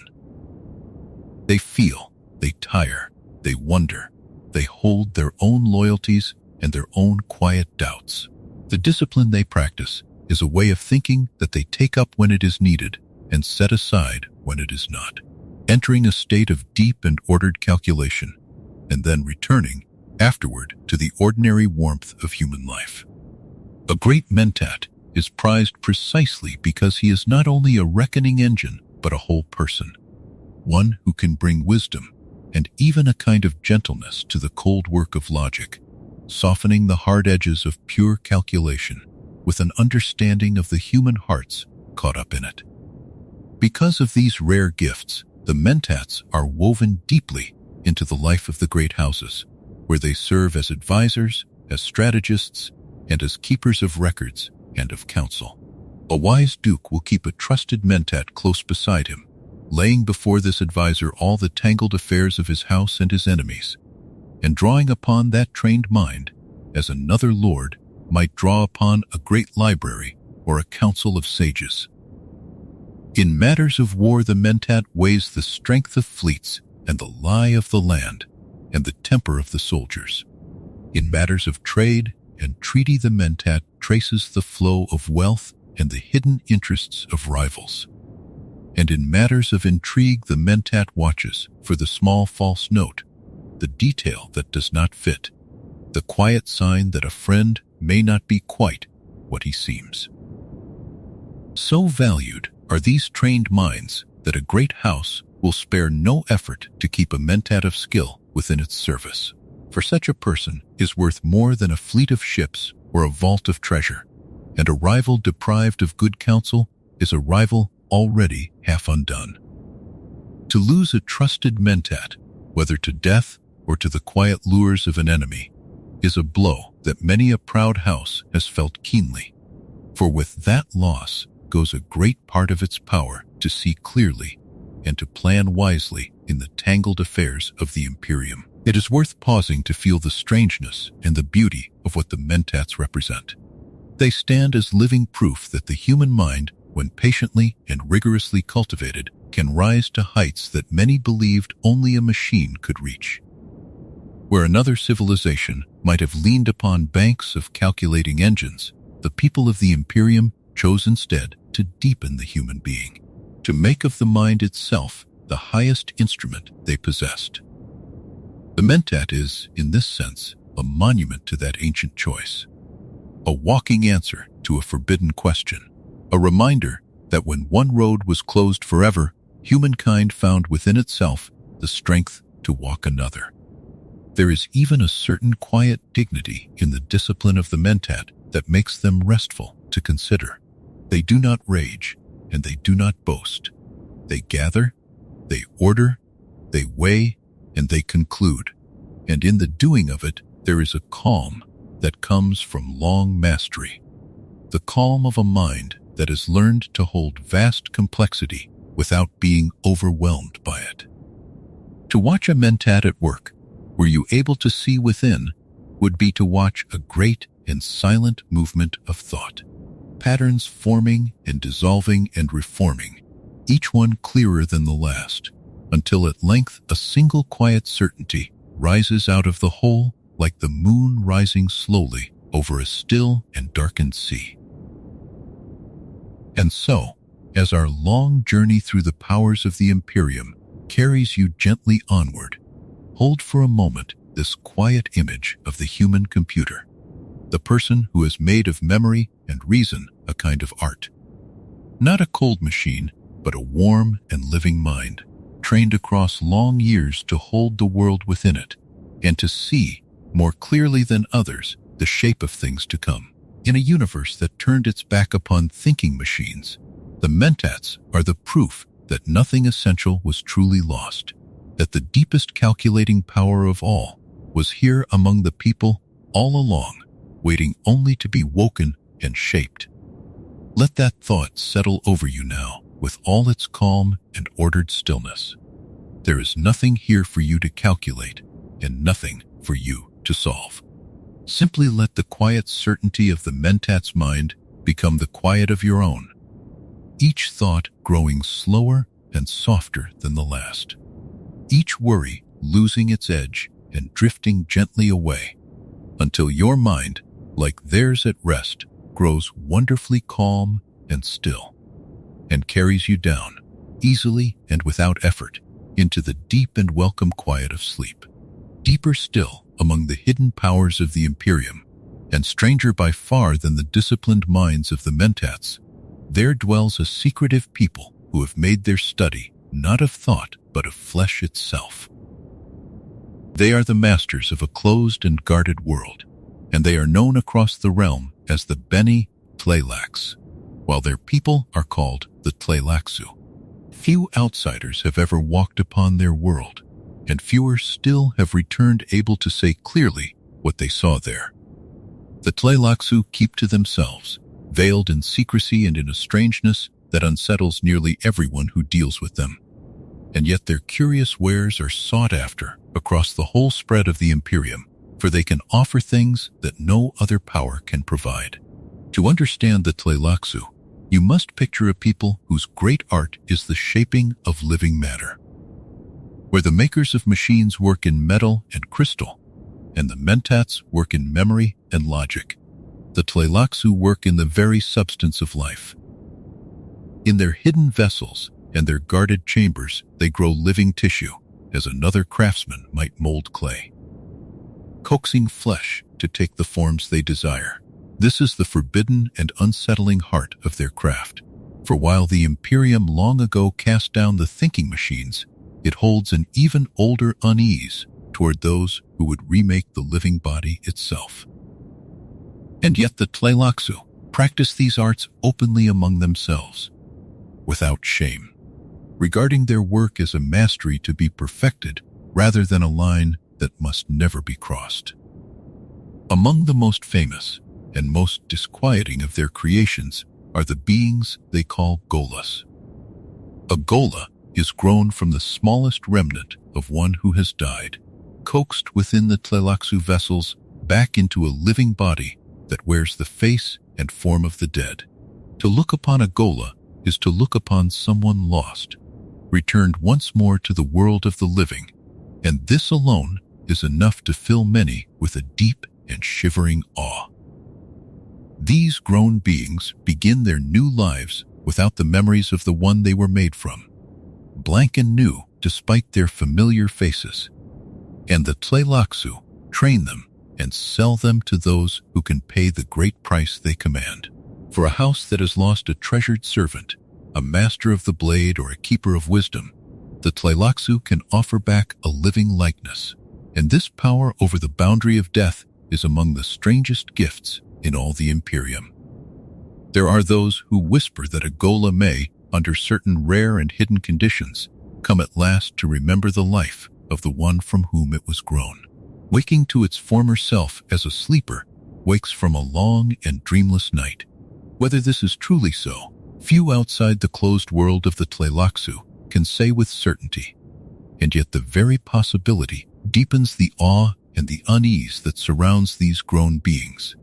For a thing that wears the face of the dead, and might one day recall the dead as well, stands upon a threshold that most of the Imperium would rather not approach at all. Stranger still, and more unsettling to many, are the beings the Tleilaxu call face dancers. These are shapeshifters, living creatures trained and altered until they can change the very appearance of their bodies, softening and reshaping their features to take on the look of another person. A face dancer can study a man and then, little by little, become his mirror, wearing his face and his manner so closely that even those near to him might be deceived. You can imagine at once how dangerous such a gift might be in a realm so full of intrigue, where a hidden enemy wearing a trusted face could walk unseen into the heart of any house. It is little wonder that the very idea of the face dancers fills the lords of the Imperium with a quiet and lasting dread. For against such deception, ordinary watchfulness is a frail defense. Because of all these unsettling arts, the Tleilaxu are regarded by nearly every other power of the Imperium with a mixture of deep distrust and quiet revulsion. The noble houses deal with them when they must, but they hold them at arm's length, as one might handle something both precious and unclean. The Tleilaxu are not invited to sit among the councils of the great, and they are spoken of, when they are spoken of at all, in tones of unease. Their world is closed, their beliefs are hidden, their true purposes are known to no outsider, and this secrecy only deepens the suspicion that surrounds them. To most of the Imperium, they are a shadow at the edge of the map, a people whose ways run against the grain of everything the realm holds proper and safe.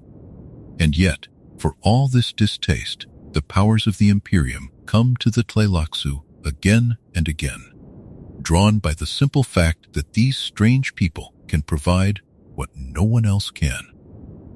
When a house desires a servant grown from the flesh of the dead, it is to the Tleilaxu that it must turn. When some rare product of the living arts is needed, some medicine or wonder that only their vessels can produce, again, there is nowhere else to go.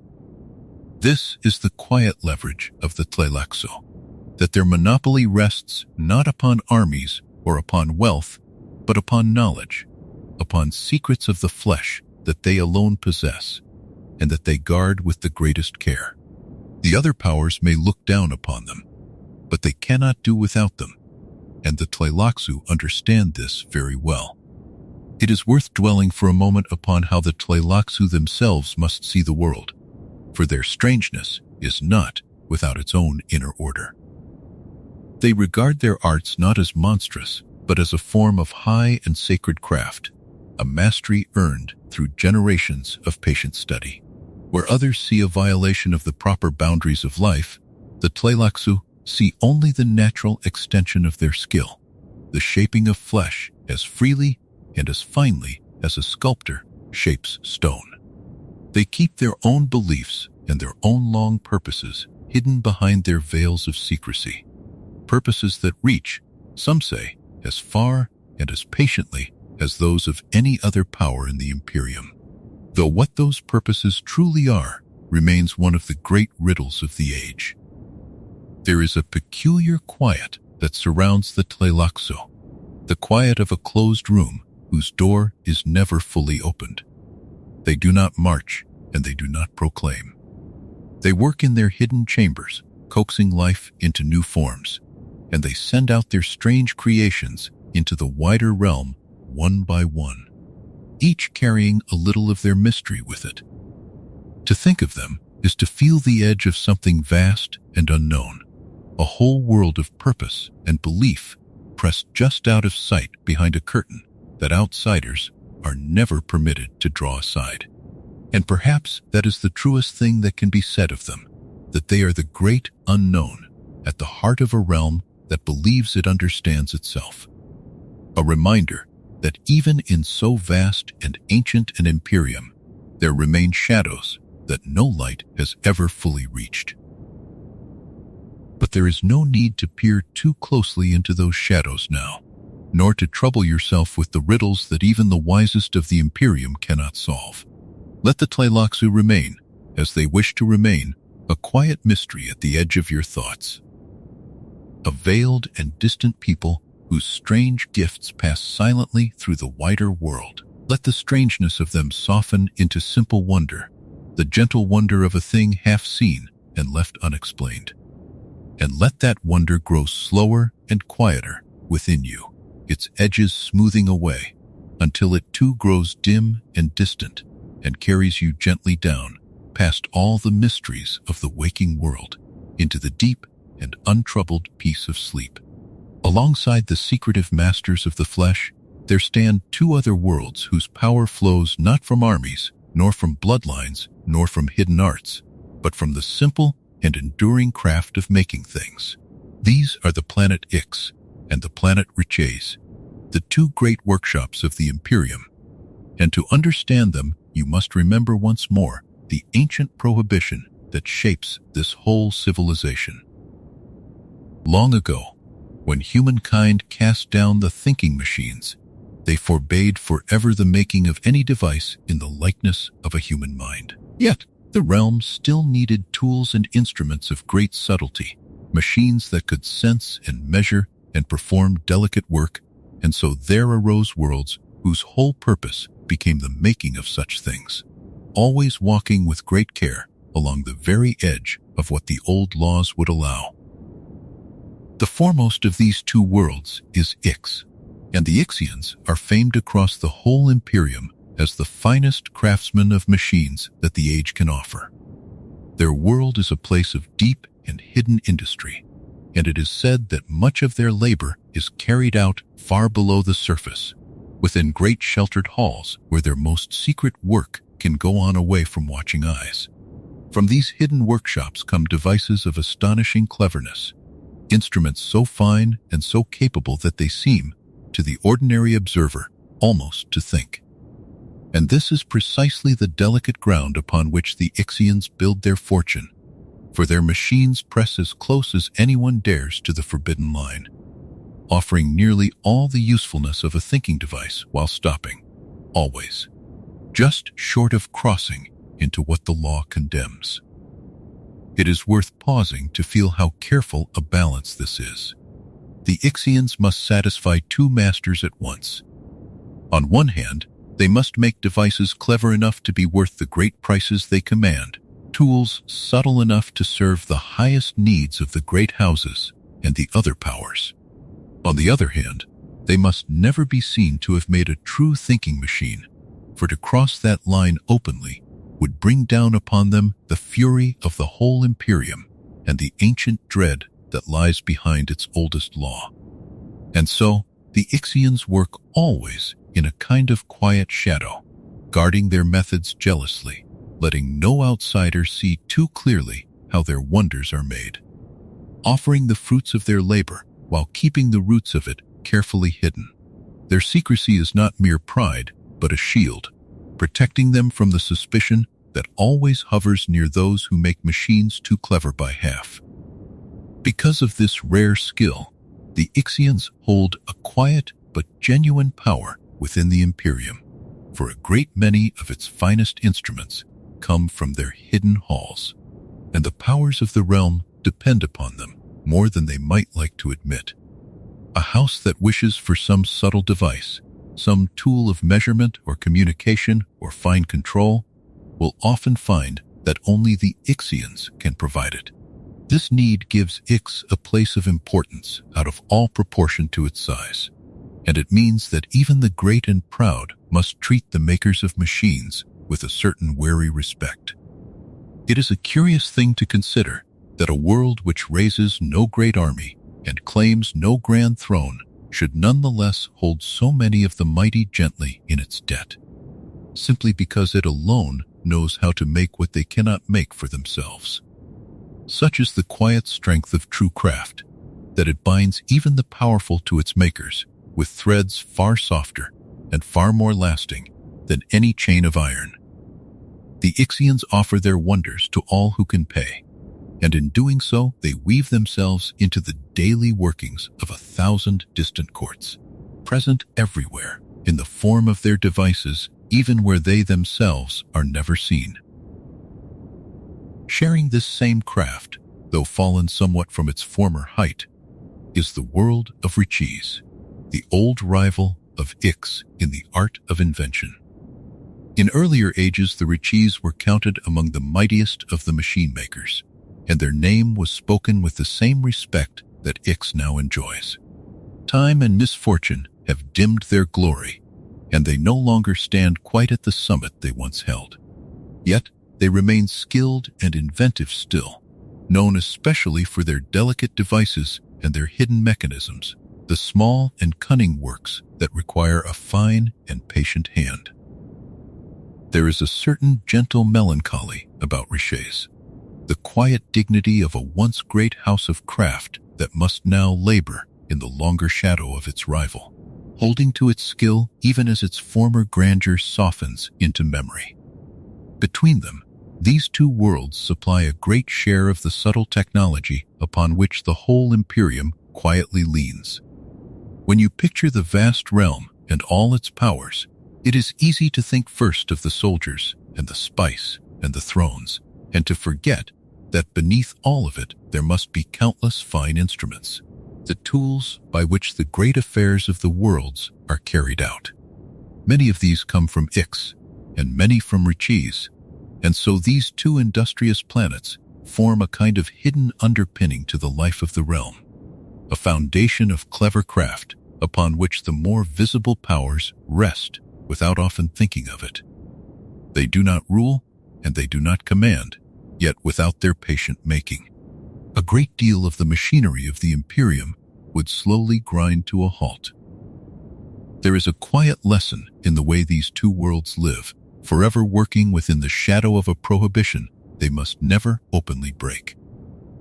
Theirs is a craft bounded on every side by an ancient fear, and the whole of their genius lies in how gracefully they move within those bounds, finding endless room for cleverness in the narrow space the law allows. They have learned to make wonders without transgression, to give the realm nearly everything it desires while withholding the one thing it forbids. It is a delicate and disciplined kind of mastery, less dramatic than the gifts of the sisterhood or the arts of the flesh, and yet no less remarkable in its own patient way, for it is the mastery of working freely inside a cage whose bars can never be touched. Consider, too, how much of the visible splendor of the Imperium rests upon this quiet and unglamorous labor. The great lords in their shining halls, the fleets that cross the void, the councils and the courts, and all their careful business. Every part of it leans in some small way upon the instruments that these two worlds provide. The makers of machines are seldom praised in the songs and stories of the realm, for their work is the work of tools rather than of heroes. And yet, remove them, and much of the grand and glittering life of the Imperium would falter. There is a gentle irony in this, that so much power should rest upon so quiet a foundation, and that the industrious craftsmen of Ix and Rachis should hold in their patient hands a thread of the whole vast weave. And so let the thought of these two working worlds settle softly over you now, with all their quiet and unhurried industry. Picture the deep and sheltered halls where the fine machines are made, the patient hands moving over delicate mechanisms, the long and careful labor that asks for no glory and seeks no throne. There is a great calm in such steady and honest making, the calm of work done well and without haste, and you may let that calm flow into you as gently as the hum of some distant and gentle engine. There is nothing here for you to build and nothing for you to finish. Simply let the quiet industry of Ix and Riches fade slowly into the background of your mind, softer and fainter with each breath, until it too grows dim and distant and carries you gently down into the deep and peaceful quiet of sleep. Now we come at last to a people who belong to no palace and who sit at no council table, and yet who will one day prove mightier than all the lords and ladies gathered above them. These are the Fremen, the native folk of the desert world called Arrakis, the people of the deep sand, hardened over uncounted generations by a life among the burning dunes. To the great powers of the Imperium they seem a small thing, a scattering of ragged wanderers barely worth a thought, and this is the first of many gentle mistakes that the mighty will make. For beneath their quiet and their patience lies a strength that no throne has ever measured, and a number that no census has ever counted. To the outsiders who come to Arrakis, chasing the spice and the wealth it brings, the Fremen appear only as a backward and superstitious folk, a people to be pitied or ignored. The lords who govern the planet from behind high walls rarely look at them closely, and when they do, they see only weathered faces and simple robes and eyes made strange by long years of living beneath the sun. They imagine that these desert people are few, that they cling to the edges of the settled lands, that they matter little to the great flow of events. And so the powerful walk past them without seeing them, the way a traveler walks past stones by the roadside, never guessing that the stones are watching and remembering and waiting. But the truth of the Fremen is hidden far below the surface, as so much on Arrakis is hidden.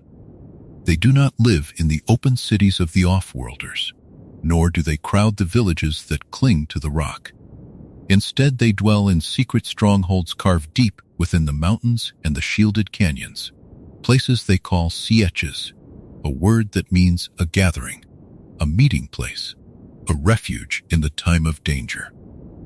Within these hidden caverns, whole communities live and grow, families and elders and children, craftsmen and warriors, all sheltered from the killing heat of the day and from the eyes of any who might come to count them.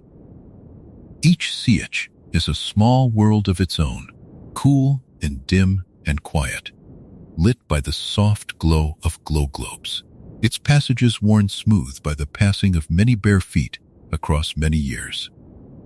In these deep places, the Fremen have mastered the desert in ways that no outsider could ever imagine, for they have made peace with the very things that would kill a stranger in a single afternoon.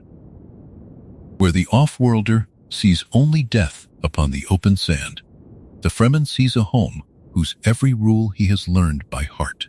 He knows how to walk across the dunes without rhythm, setting down his feet in a broken and shuffling step, so that the great creatures beneath the sand will not feel his passing and rise to devour him. He knows the hidden signs of moisture, the plants that gather dew, the shaded hollows where a little coolness lingers. He knows the coming of the storms, the vast and terrible winds that can strip the flesh from bone, and he knows how to read the sky and take shelter long before the worst of them arrives. The Fremen wear upon their bodies a marvel of their own devising, a garment that they call the still suit, a close-fitting covering of many clever layers that wraps them from head to foot.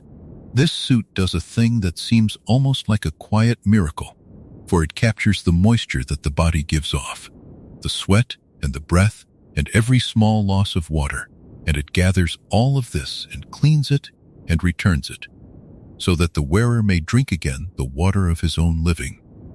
In the desert, where every drop is worth more than any coin, the still suit is the difference between life and death, and a Fremen cared for in his suit can walk for days beneath the sun and lose almost nothing of the precious water that keeps him alive.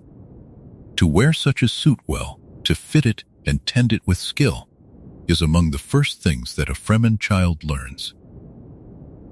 For water, upon Arrakis, is the most precious of all treasures, more prized than the spice itself, more guarded than gold. Among the Fremen there is nothing so sacred, and nothing so carefully kept, and the whole of their society is shaped around its gathering and its keeping. Each sietch holds within its deepest chambers great hidden reservoirs, vast basins where water is stored against the future, watched over and measured and never wasted. Even the bodies of the dead are given back to the community, for the water within a person is understood to belong not to that one alone, but to the whole of the tribe, and so it is reclaimed with reverence and added to the common store. A person among the Fremen is reckoned in part by the water he carries, and to share water is among the deepest of bonds, a thing not given lightly and never forgotten. Because water is so dear, the Fremen have learned to want almost nothing else, and this want of wanting is itself a kind of power. They have made themselves able to endure what would break another people, to go without, to wait, to suffer in silence and never complain. They move across the open desert unseen, slipping from shadow to shadow, from rock to rock, so quiet and so patient that they seem to be a part of the land itself. An army might march across the sand and never know that 100 Fremen watched it pass, counting its numbers, noting its weakness, and melting away again into the dunes without leaving so much as a footprint that anyone could find. This is the way of a people who have made the harshest of worlds into their ally, until the desert that kills the stranger becomes the shield that hides them.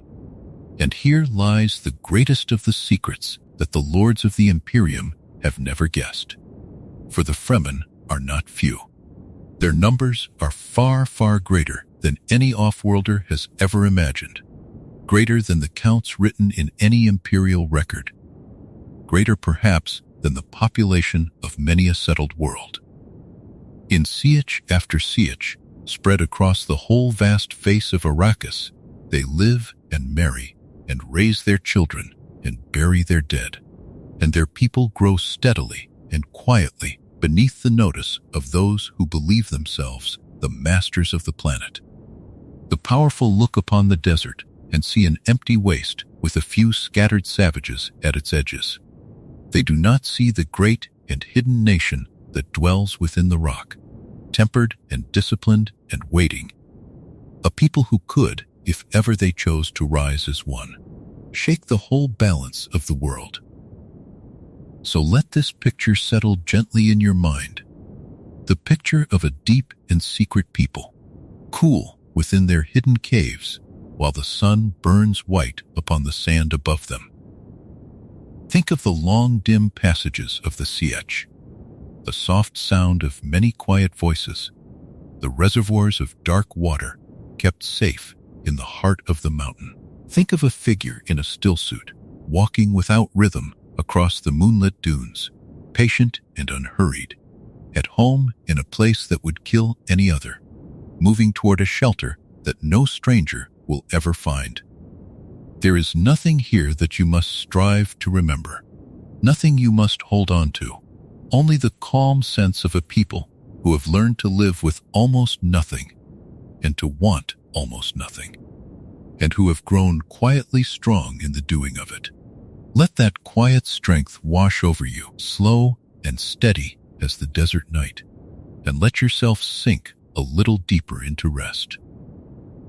The Fremen carry within them a dream far greater than the daily work of survival, a dream so vast and so patient that no single one of them will ever live to see it come fully true. For all their hardness, for all their discipline in the face of thirst and heat, these people of the sand hold in their hearts a tender and sacred vision, a hope of changing the whole face of their world. They look upon the endless dunes, the burning rock, the sky bleached pale by the pitiless sun, and they do not see only a place to be endured. They see a place that might one day be made gentle, a place where water might run in open channels and green things might grow, a paradise slowly rising from the desert across the long unfolding of the years. This dream did not spring up on its own, but was planted in them and shaped by a wise outsider who came among them long before the events of our story, a planetologist sent to study the world and its ways. This quiet man of learning walked among the Fremen and listened to them, and he gave to their scattered hopes a shape and a plan, teaching them to read the deep patterns of their world and to imagine how it might slowly be changed.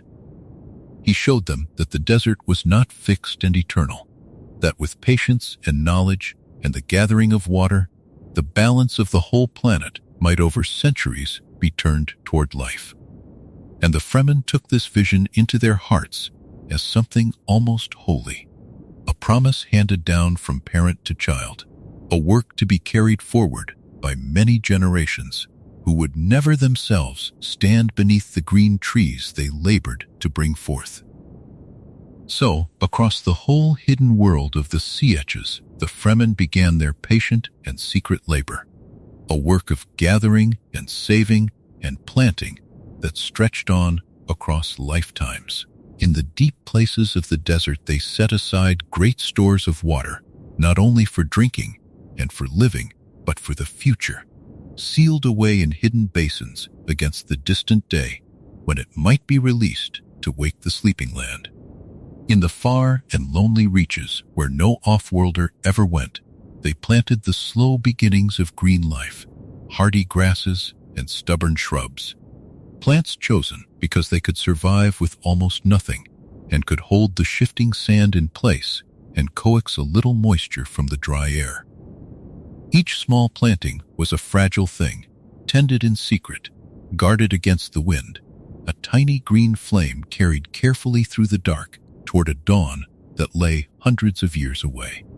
To do this work, and to move across their harsh world at all, the Fremen learned to do a thing that would seem to any outsider the very height of madness, a feat so bold and so strange that few would believe it possible. They learned to ride the sandworms, the giant creatures that move beneath the dunes, the vast living titans that rule the deep desert and that no other people in all the Imperium would dare so much as to approach.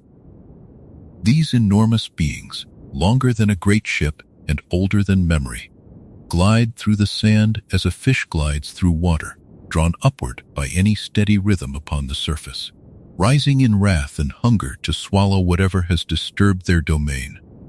To the off-worlder, the worm is only terror and death, a thing to be fled from with every ounce of speed. To the Fremen, it is a mount, a road across the trackless sand, and in their deepest teachings, something close to a god.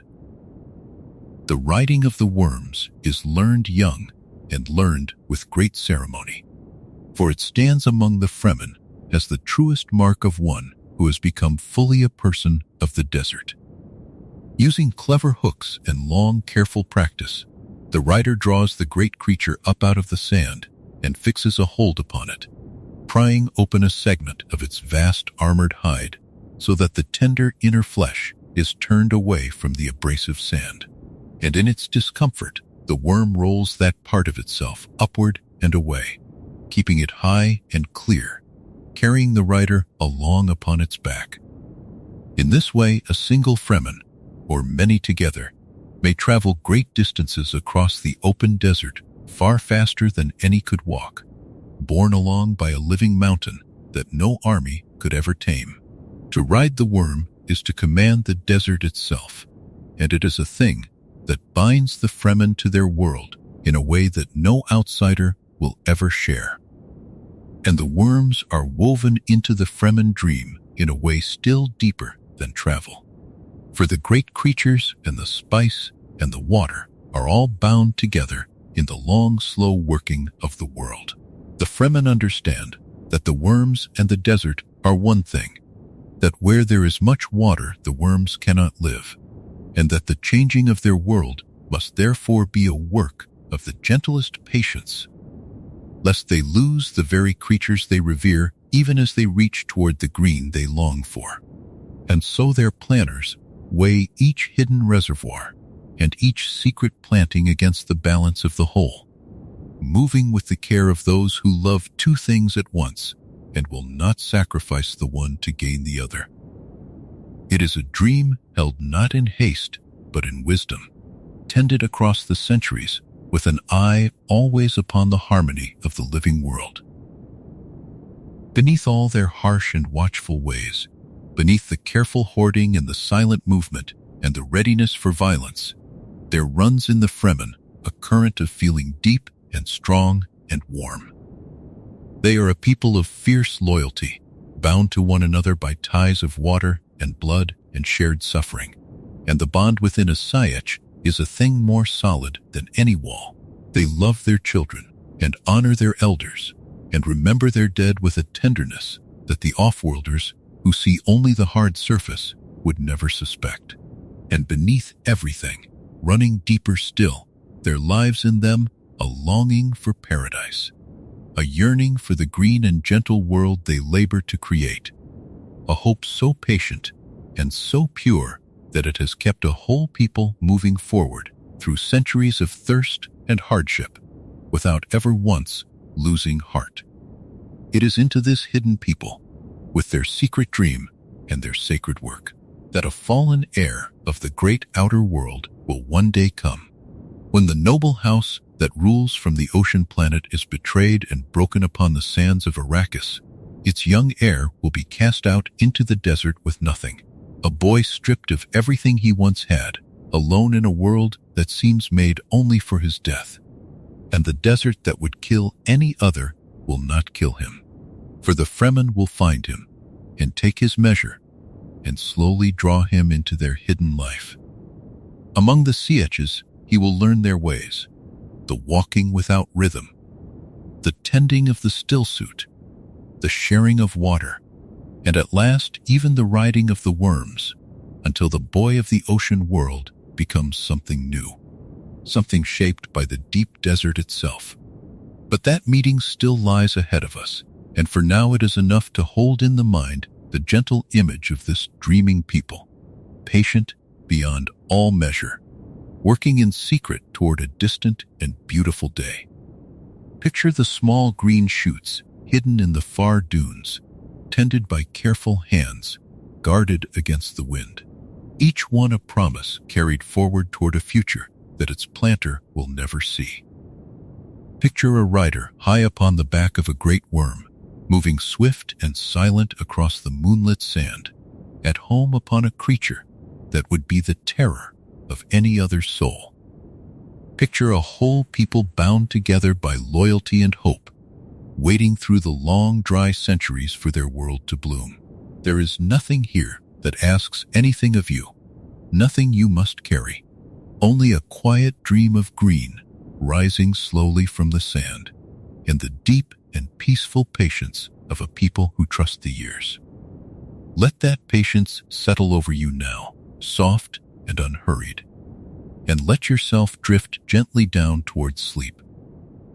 Having met each of the great powers of the Imperium one by one, having walked among the noble houses and the hidden orders and the industrious worlds and the people of the deep desert, we can now step back a little and see how all of them fit together. For until now, we have looked at each faction as if it stood alone. A single thread held up to the light. And this is a good way to come to know a thing. But no thread in this vast tapestry stands truly by itself, and the deeper truth of the Imperium is not to be found in any one of them, but in the way they all lean upon one another, bound together by a single fragile strand that runs quietly through everything. Think first of how strange and delicate the balance is. The Emperor upon his golden lion throne holds command of the terrifying soldiers who keep the whole realm in awe, and yet he cannot simply do as he pleases. For the gathered great houses in their grand council could, if ever they truly united, rise against him and pull him down. The great houses in their turn cannot act freely either, for each fears the others, and each fears the Emperor's dreaded soldiers, and each is watched and weighed and quietly steered by forces older and subtler than itself. No single power stands at the top of everything, master of all the rest. Instead, each holds a little of what the others need, and each is held in check by what the others hold, so that the whole vast structure stands balanced like stones in a quiet arch, each pressing against the next, none able to move without unsettling all. Consider how the powers depend upon one another for the very things they cannot make themselves. The houses and the throne need the great company of trade to carry the goods and the wealth that keep their fortunes alive, and the company needs the houses and the throne to hold the seats and share the profits that give it its strength. The whole of the realm needs the quiet institution that alone can move ships between the stars, for without it, every world would fall silent and alone, cut off in the dark with no way to reach any other. And that institution, mighty as it is, holds no soldiers and rules no world, and so it too must lean upon the others even as they lean upon it. The order of women who work in the shadows places its members in the courts of the houses and gathers the secrets of them all, and yet even they command no armies and hold no throne, and must work always through the powers of others. The trained minds that serve as living calculators, the makers of subtle machines, the strange masters of the forbidden arts of the flesh, each of these offers something that the others cannot do without, and each in turn needs something that only the others can give. And so we come to the single quiet secret that lies beneath the whole of it, the one thread upon which every other thread depends. Every faction of the Imperium, without a single exception, depends upon the spice. The Emperor and the great houses, the company of trade and the folding of ships between the stars, the women of the shadowed order and the trained minds and the makers of machines, all of them, in the end, hang upon the same rare and precious substance. And this substance, the melange, the spice of spices, comes from one place only in all the reaches of the known universe. It comes from the desert world of Arrakis, and from nowhere else, gathered from the burning sands where the great worms move beneath the dunes. Follow the thread and see how it touches everything. The institution that folds space cannot fold it without the spice, for its strange transformed pilots must steep themselves in melange to gain the sight that lets them find the one safe path between the stars, and without that sight the ships would be lost and shattered, and all travel between the worlds would end.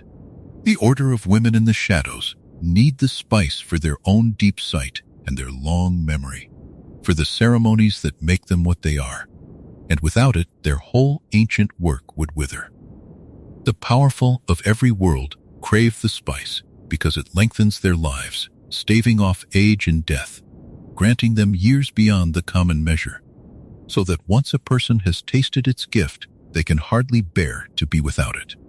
And the vast company of trade, whose shares and profits underlie every fortune in the realm, rests more upon the flow of spice than upon any other single thing, so that the rise and fall of Arrakis is felt in every treasury among the stars. Here, then, is the quiet heart of the whole matter. Take away the spice, and the ships stop moving, and the worlds fall apart into darkness and silence. Take away the spice, and the sight of the shadowed order goes dim, and the long life of the powerful begins to fail, and the great company of trade collapses like a house whose lowest stone has been drawn away. Every mighty power in the Imperium, however grand it seems, however proud upon its throne or clever in its schemes, stands in truth upon this single narrow foundation, this one substance from this one desert world. They do not always speak of it, and they do not always like to think of it, but it is the truth that shapes everything they do. The whole delicate arch of power, with all its balanced stones, rests at last upon a floor of spice, and that floor lies upon the sands of a single planet. There is a quiet irony hidden in all of this, and it is worth resting upon for a moment. The powers of the Imperium imagine themselves to be masters, each proud of what it holds and jealous of its own place, and yet the very thing that binds them together is also the thing that binds their hands. Because each one needs the spice, none of them can afford to see it lost, and so all of them, even in the midst of their feuds and their schemes, share a hidden common interest in keeping the desert world turning and the melange flowing. Their rivalries play out fiercely upon the surface, and yet, beneath the surface they are all quietly kept in line by the same great need. Like many hands, all holding fast to the same slender rope above a long fall, each unwilling to let go for fear of dropping them all. This is why Arrakis, poor and harsh and forbidding as it is, matters more than all the green and gentle worlds of the realm together. It is a place of thirst and heat, a place most of the powerful would never choose to live. And yet, it is the most important world in the whole of the Imperium, because it holds the one thing that all of them must have. Whoever governs Arrakis touches the life of every other power. Whoever gathers its spice grows rich beyond dreaming, and whoever could threaten its flow would hold a blade at the throat of the entire realm. The great houses feud, and the throne schemes and the orders plot, and yet all their striving circles, in the end, around this one small point, this single desert world where the spice is born. And so the shared dependence upon the spice is the quiet secret of the Imperium, the truth that binds all its mighty powers together into one fragile whole. They imagine themselves separate and strong, each guarding its own place and its own pride, and yet they are all of them tied to the same slender thread, hanging together over the same desert, needing the same rare gift to go on living as they do. It is a strange and delicate thing, this vast realm held together by a single substance from a single world. And there is a kind of quiet wonder in seeing how the whole enormous structure balances upon so narrow a point. There is nothing here that you need to hold or to solve, only the calm and restful sense of how all the many powers lean upon one another and upon the sand, one gentle web of need spread out across the stars. Let that quiet understanding settle softly over you, and let yourself drift a little deeper into peace, into this vast and delicate balance, into this great web of powers that lean upon one another and upon the single thread of the spice. There comes at last a single young man. His name is Paul, the heir of the noble house that ruled from the gentle ocean world, the beloved son of the honorable duke and the lady who stood beside him. He is a boy raised in comfort and in love, trained from his earliest years in many arts, gifted beyond his age, and carrying within him bloodlines that the shadowed order of women had spent long centuries carefully drawing together. When we first met his house, he was the bright promise of its future. Now we come to the turning, for the trap that was set upon the sands of Arrakis closes at last, and the young heir is cast down into the desert. The betrayal, when it comes, is swift and terrible. The proud house is drawn out onto the open sand, far from the safety of its ocean home, and there its old enemies and the hidden hand of the throne fall upon it together. The honorable duke is brought down, the house is shattered, and its people are scattered or slain. In a single dark night, the family that ruled by love rather than by fear is undone, and everything that Paul once had is torn away from him. He flees into the deep desert with his mother, the two of them alone, stripped of their soldiers and their walls and their wealth, carrying only their lives and what little they can hold in their hands. To any watching eye it would seem the end of them, a boy and his mother lost upon the killing sands, with nothing left and nowhere to go. But the desert that would swallow any other does not swallow Paul, for the hidden people of the sand find him and take his measure and slowly draw him into their secret life. Among the Fremen, in the cool, dim shelter of the Sietches, the fallen heir begins to become something new. He learns their ways, the walking without rhythm, the tending of the stillsuit, the sharing and hoarding of water, the reading of the storms and the signs of the deep desert. He earns his place among them, not by his birth, which means nothing here, but by what he shows himself to be. And step by step, the boy of the ocean world is remade into a man of the sand. The very hardship that was meant to destroy him becomes the forge in which he is tempered, and the people who were beneath the notice of the mighty become the ground beneath his rising strength. And there is more at work in Paul than even the Fremen can see, for the strange gifts of his blood begin to wake within him upon this spice-soaked world. Steeped in the melange that fills the very air and food and water of Arrakis, his mind opens onto sights that no ordinary person can bear. He begins to see across time, glimpsing the many branching paths of what may come, the countless futures spreading out before him like paths across a vast and shifting dune sea.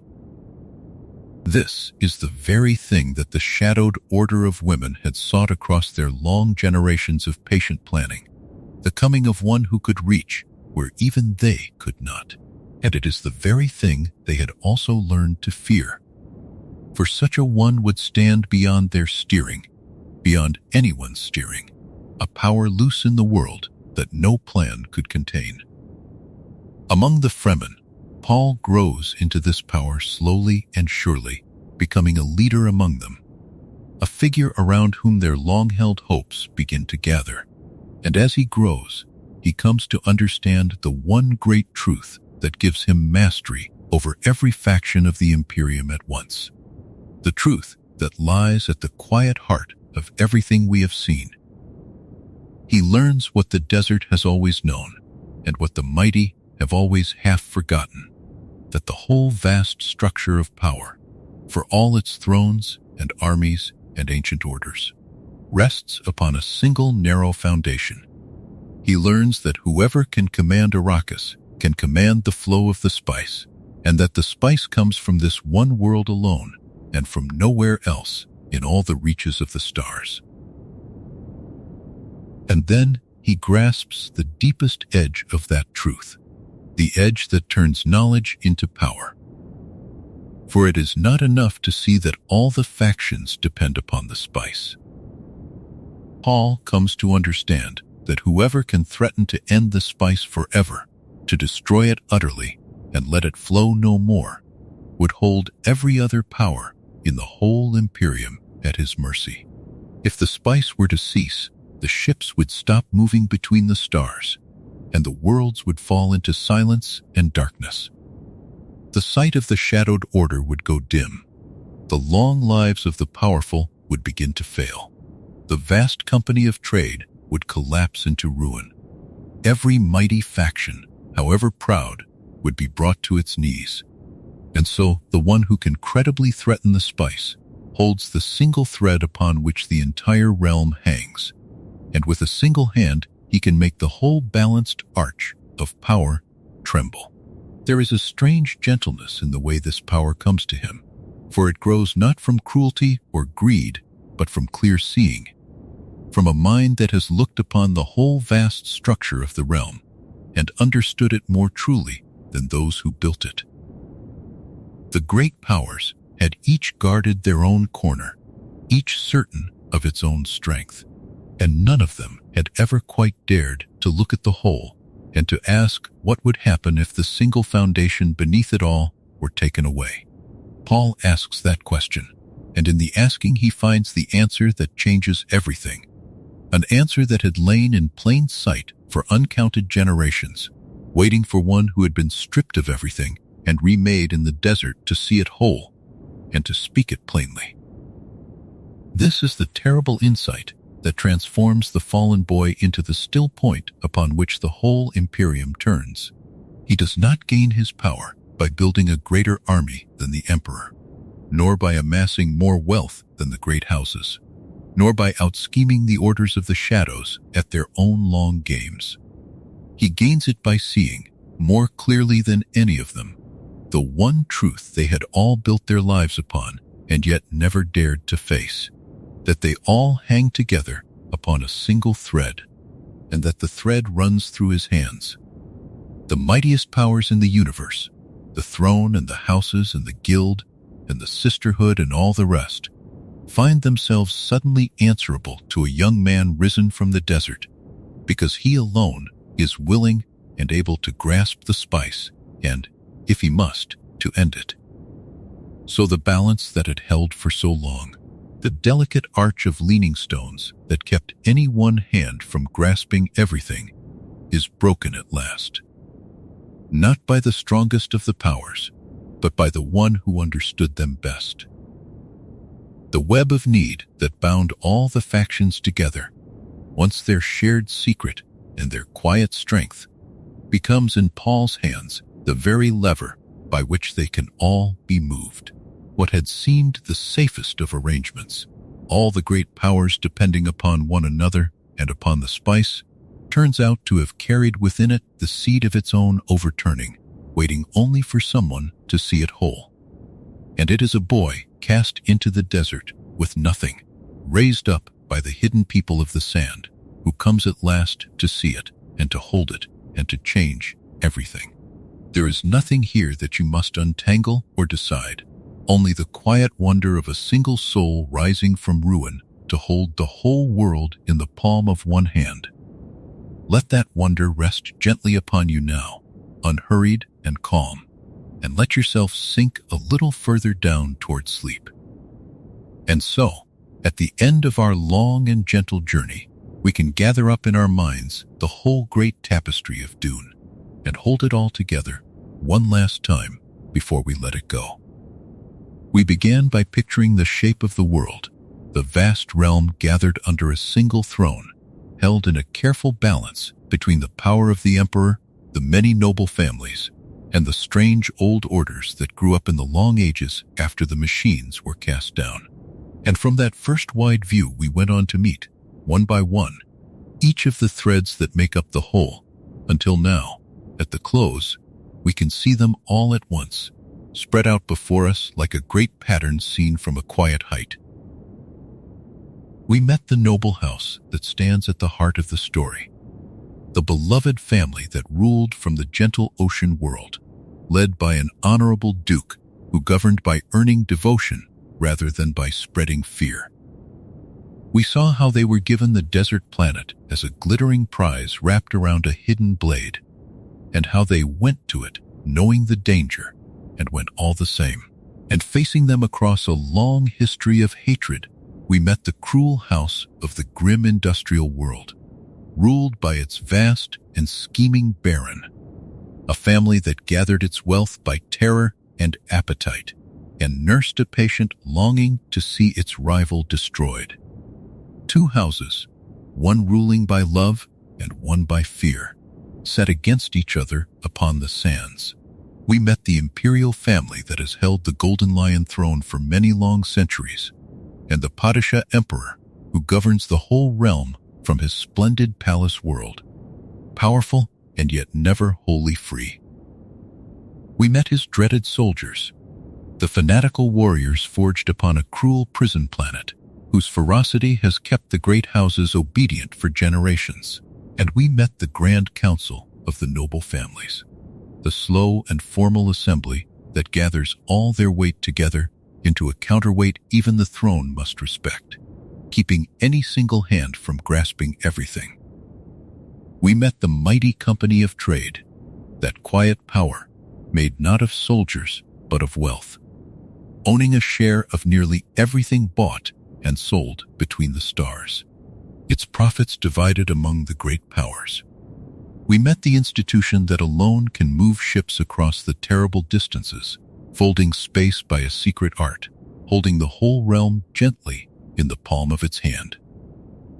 And we met the strange transformed pilots at its heart, the ones who steep themselves so long in the spice that they can no longer breathe common air, floating within their tanks of orange gas, gazing into the future to find the one safe path between the worlds. We met the ancient order of women who work in the shadows, mistresses of their own bodies and minds, and of the minds of others, placing themselves in the courts of the great houses and steering events toward their own hidden ends.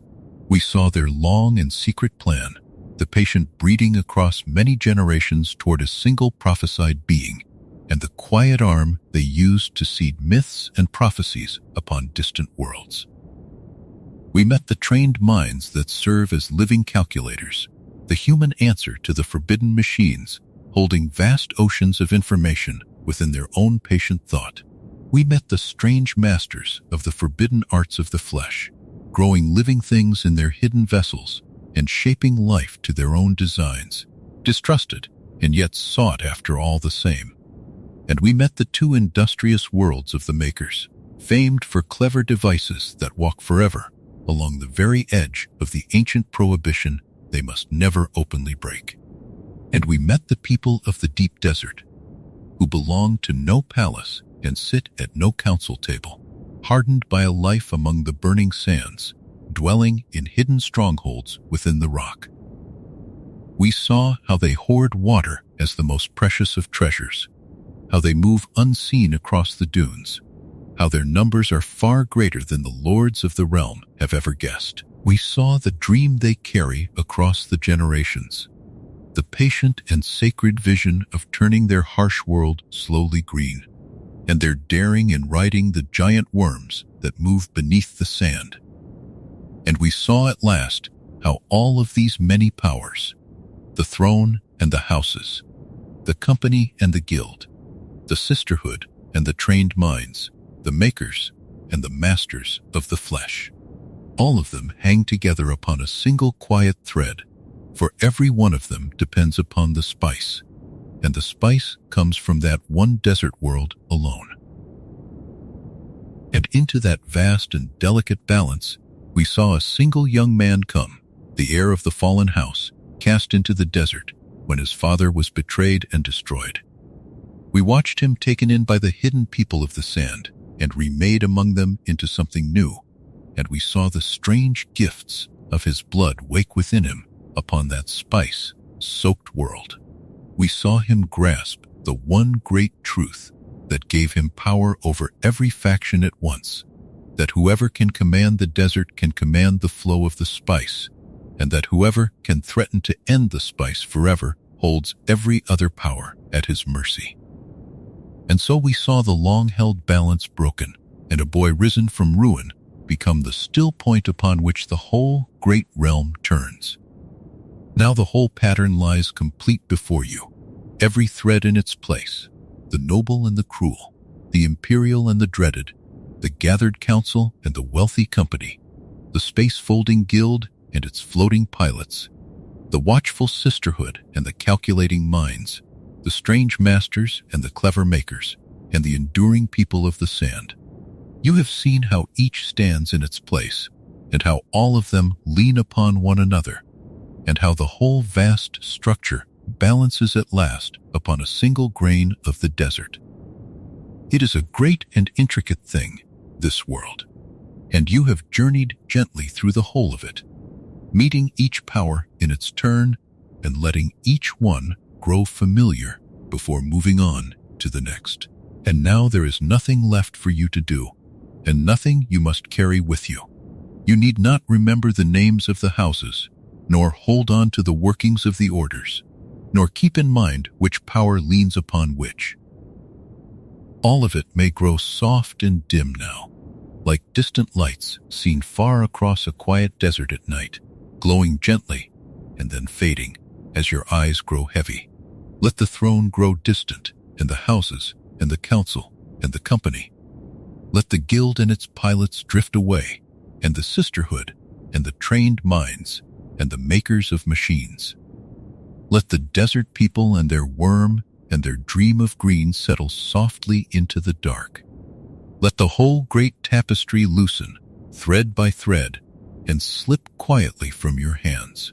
There is only the calm now, only the slow rise and fall of your own breathing, only the warmth and the stillness gathering around you. The vast realm and all its powers hang together somewhere far away, balanced upon their single thread, needing nothing from you, asking nothing of you. You are safe, and you are at rest, and there is nowhere you must go, and nothing at all that you must think or hold or carry.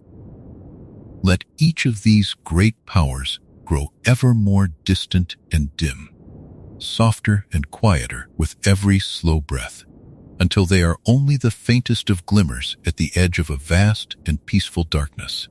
And let that gentle darkness carry you down, slowly and sweetly, deeper and deeper into a long and untroubled rest. And so the long and gentle journey through the whole tapestry of Dune comes softly to its close. You have drifted through the entire shape of the Imperium and met each of its great powers in turn. You have seen the noble House Atreides upon their ocean world, and the cruel House Harkonnen upon their world of black machinery, and the desert planet Arrakis that came to lie between them. You have come to know the imperial House Corrino upon the golden lion throne, and the dreaded Sardaukar forged upon a cruel prison world, and the gathered lords of the Landsraad who keep the throne in balance. You have glimpsed the vast trading company of the Chom whose wealth flows quietly beneath everything, and the spacing guild that folds the distances between the stars, and the strange navigators who float within their tanks of orange gas. You have met the patient Bene Gesserit and their long secret plan across the generations, and the Mentats who think as forbidden machines once did, and the strange Bene Tleilaxu with their vats and their shapeshifters, and the clever makers of machines upon Ix and Rikis. And you have come at last to the enduring Fremen of the deep desert, with their hidden strongholds, their hoarded water, and their quiet dream of a green world.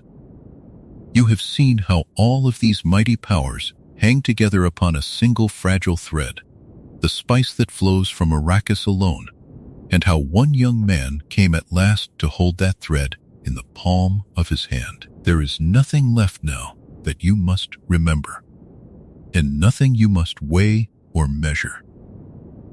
You may let all of it go, softly, the way a great door is closed at the end of a long and quiet day. Your body is heavy and warm. Your breathing is slow and even, and all the houses and factions of the Imperium turn on far away from you, asking nothing of you at all. Let the worlds grow dim, let the powers fade, and let yourself sink the rest of the way down into deep and peaceful sleep. Good night. Rest well, and whenever you wish to wander once more through the great houses and hidden orders of Dune, this quiet guide will be here, waiting to carry you softly back into sleep.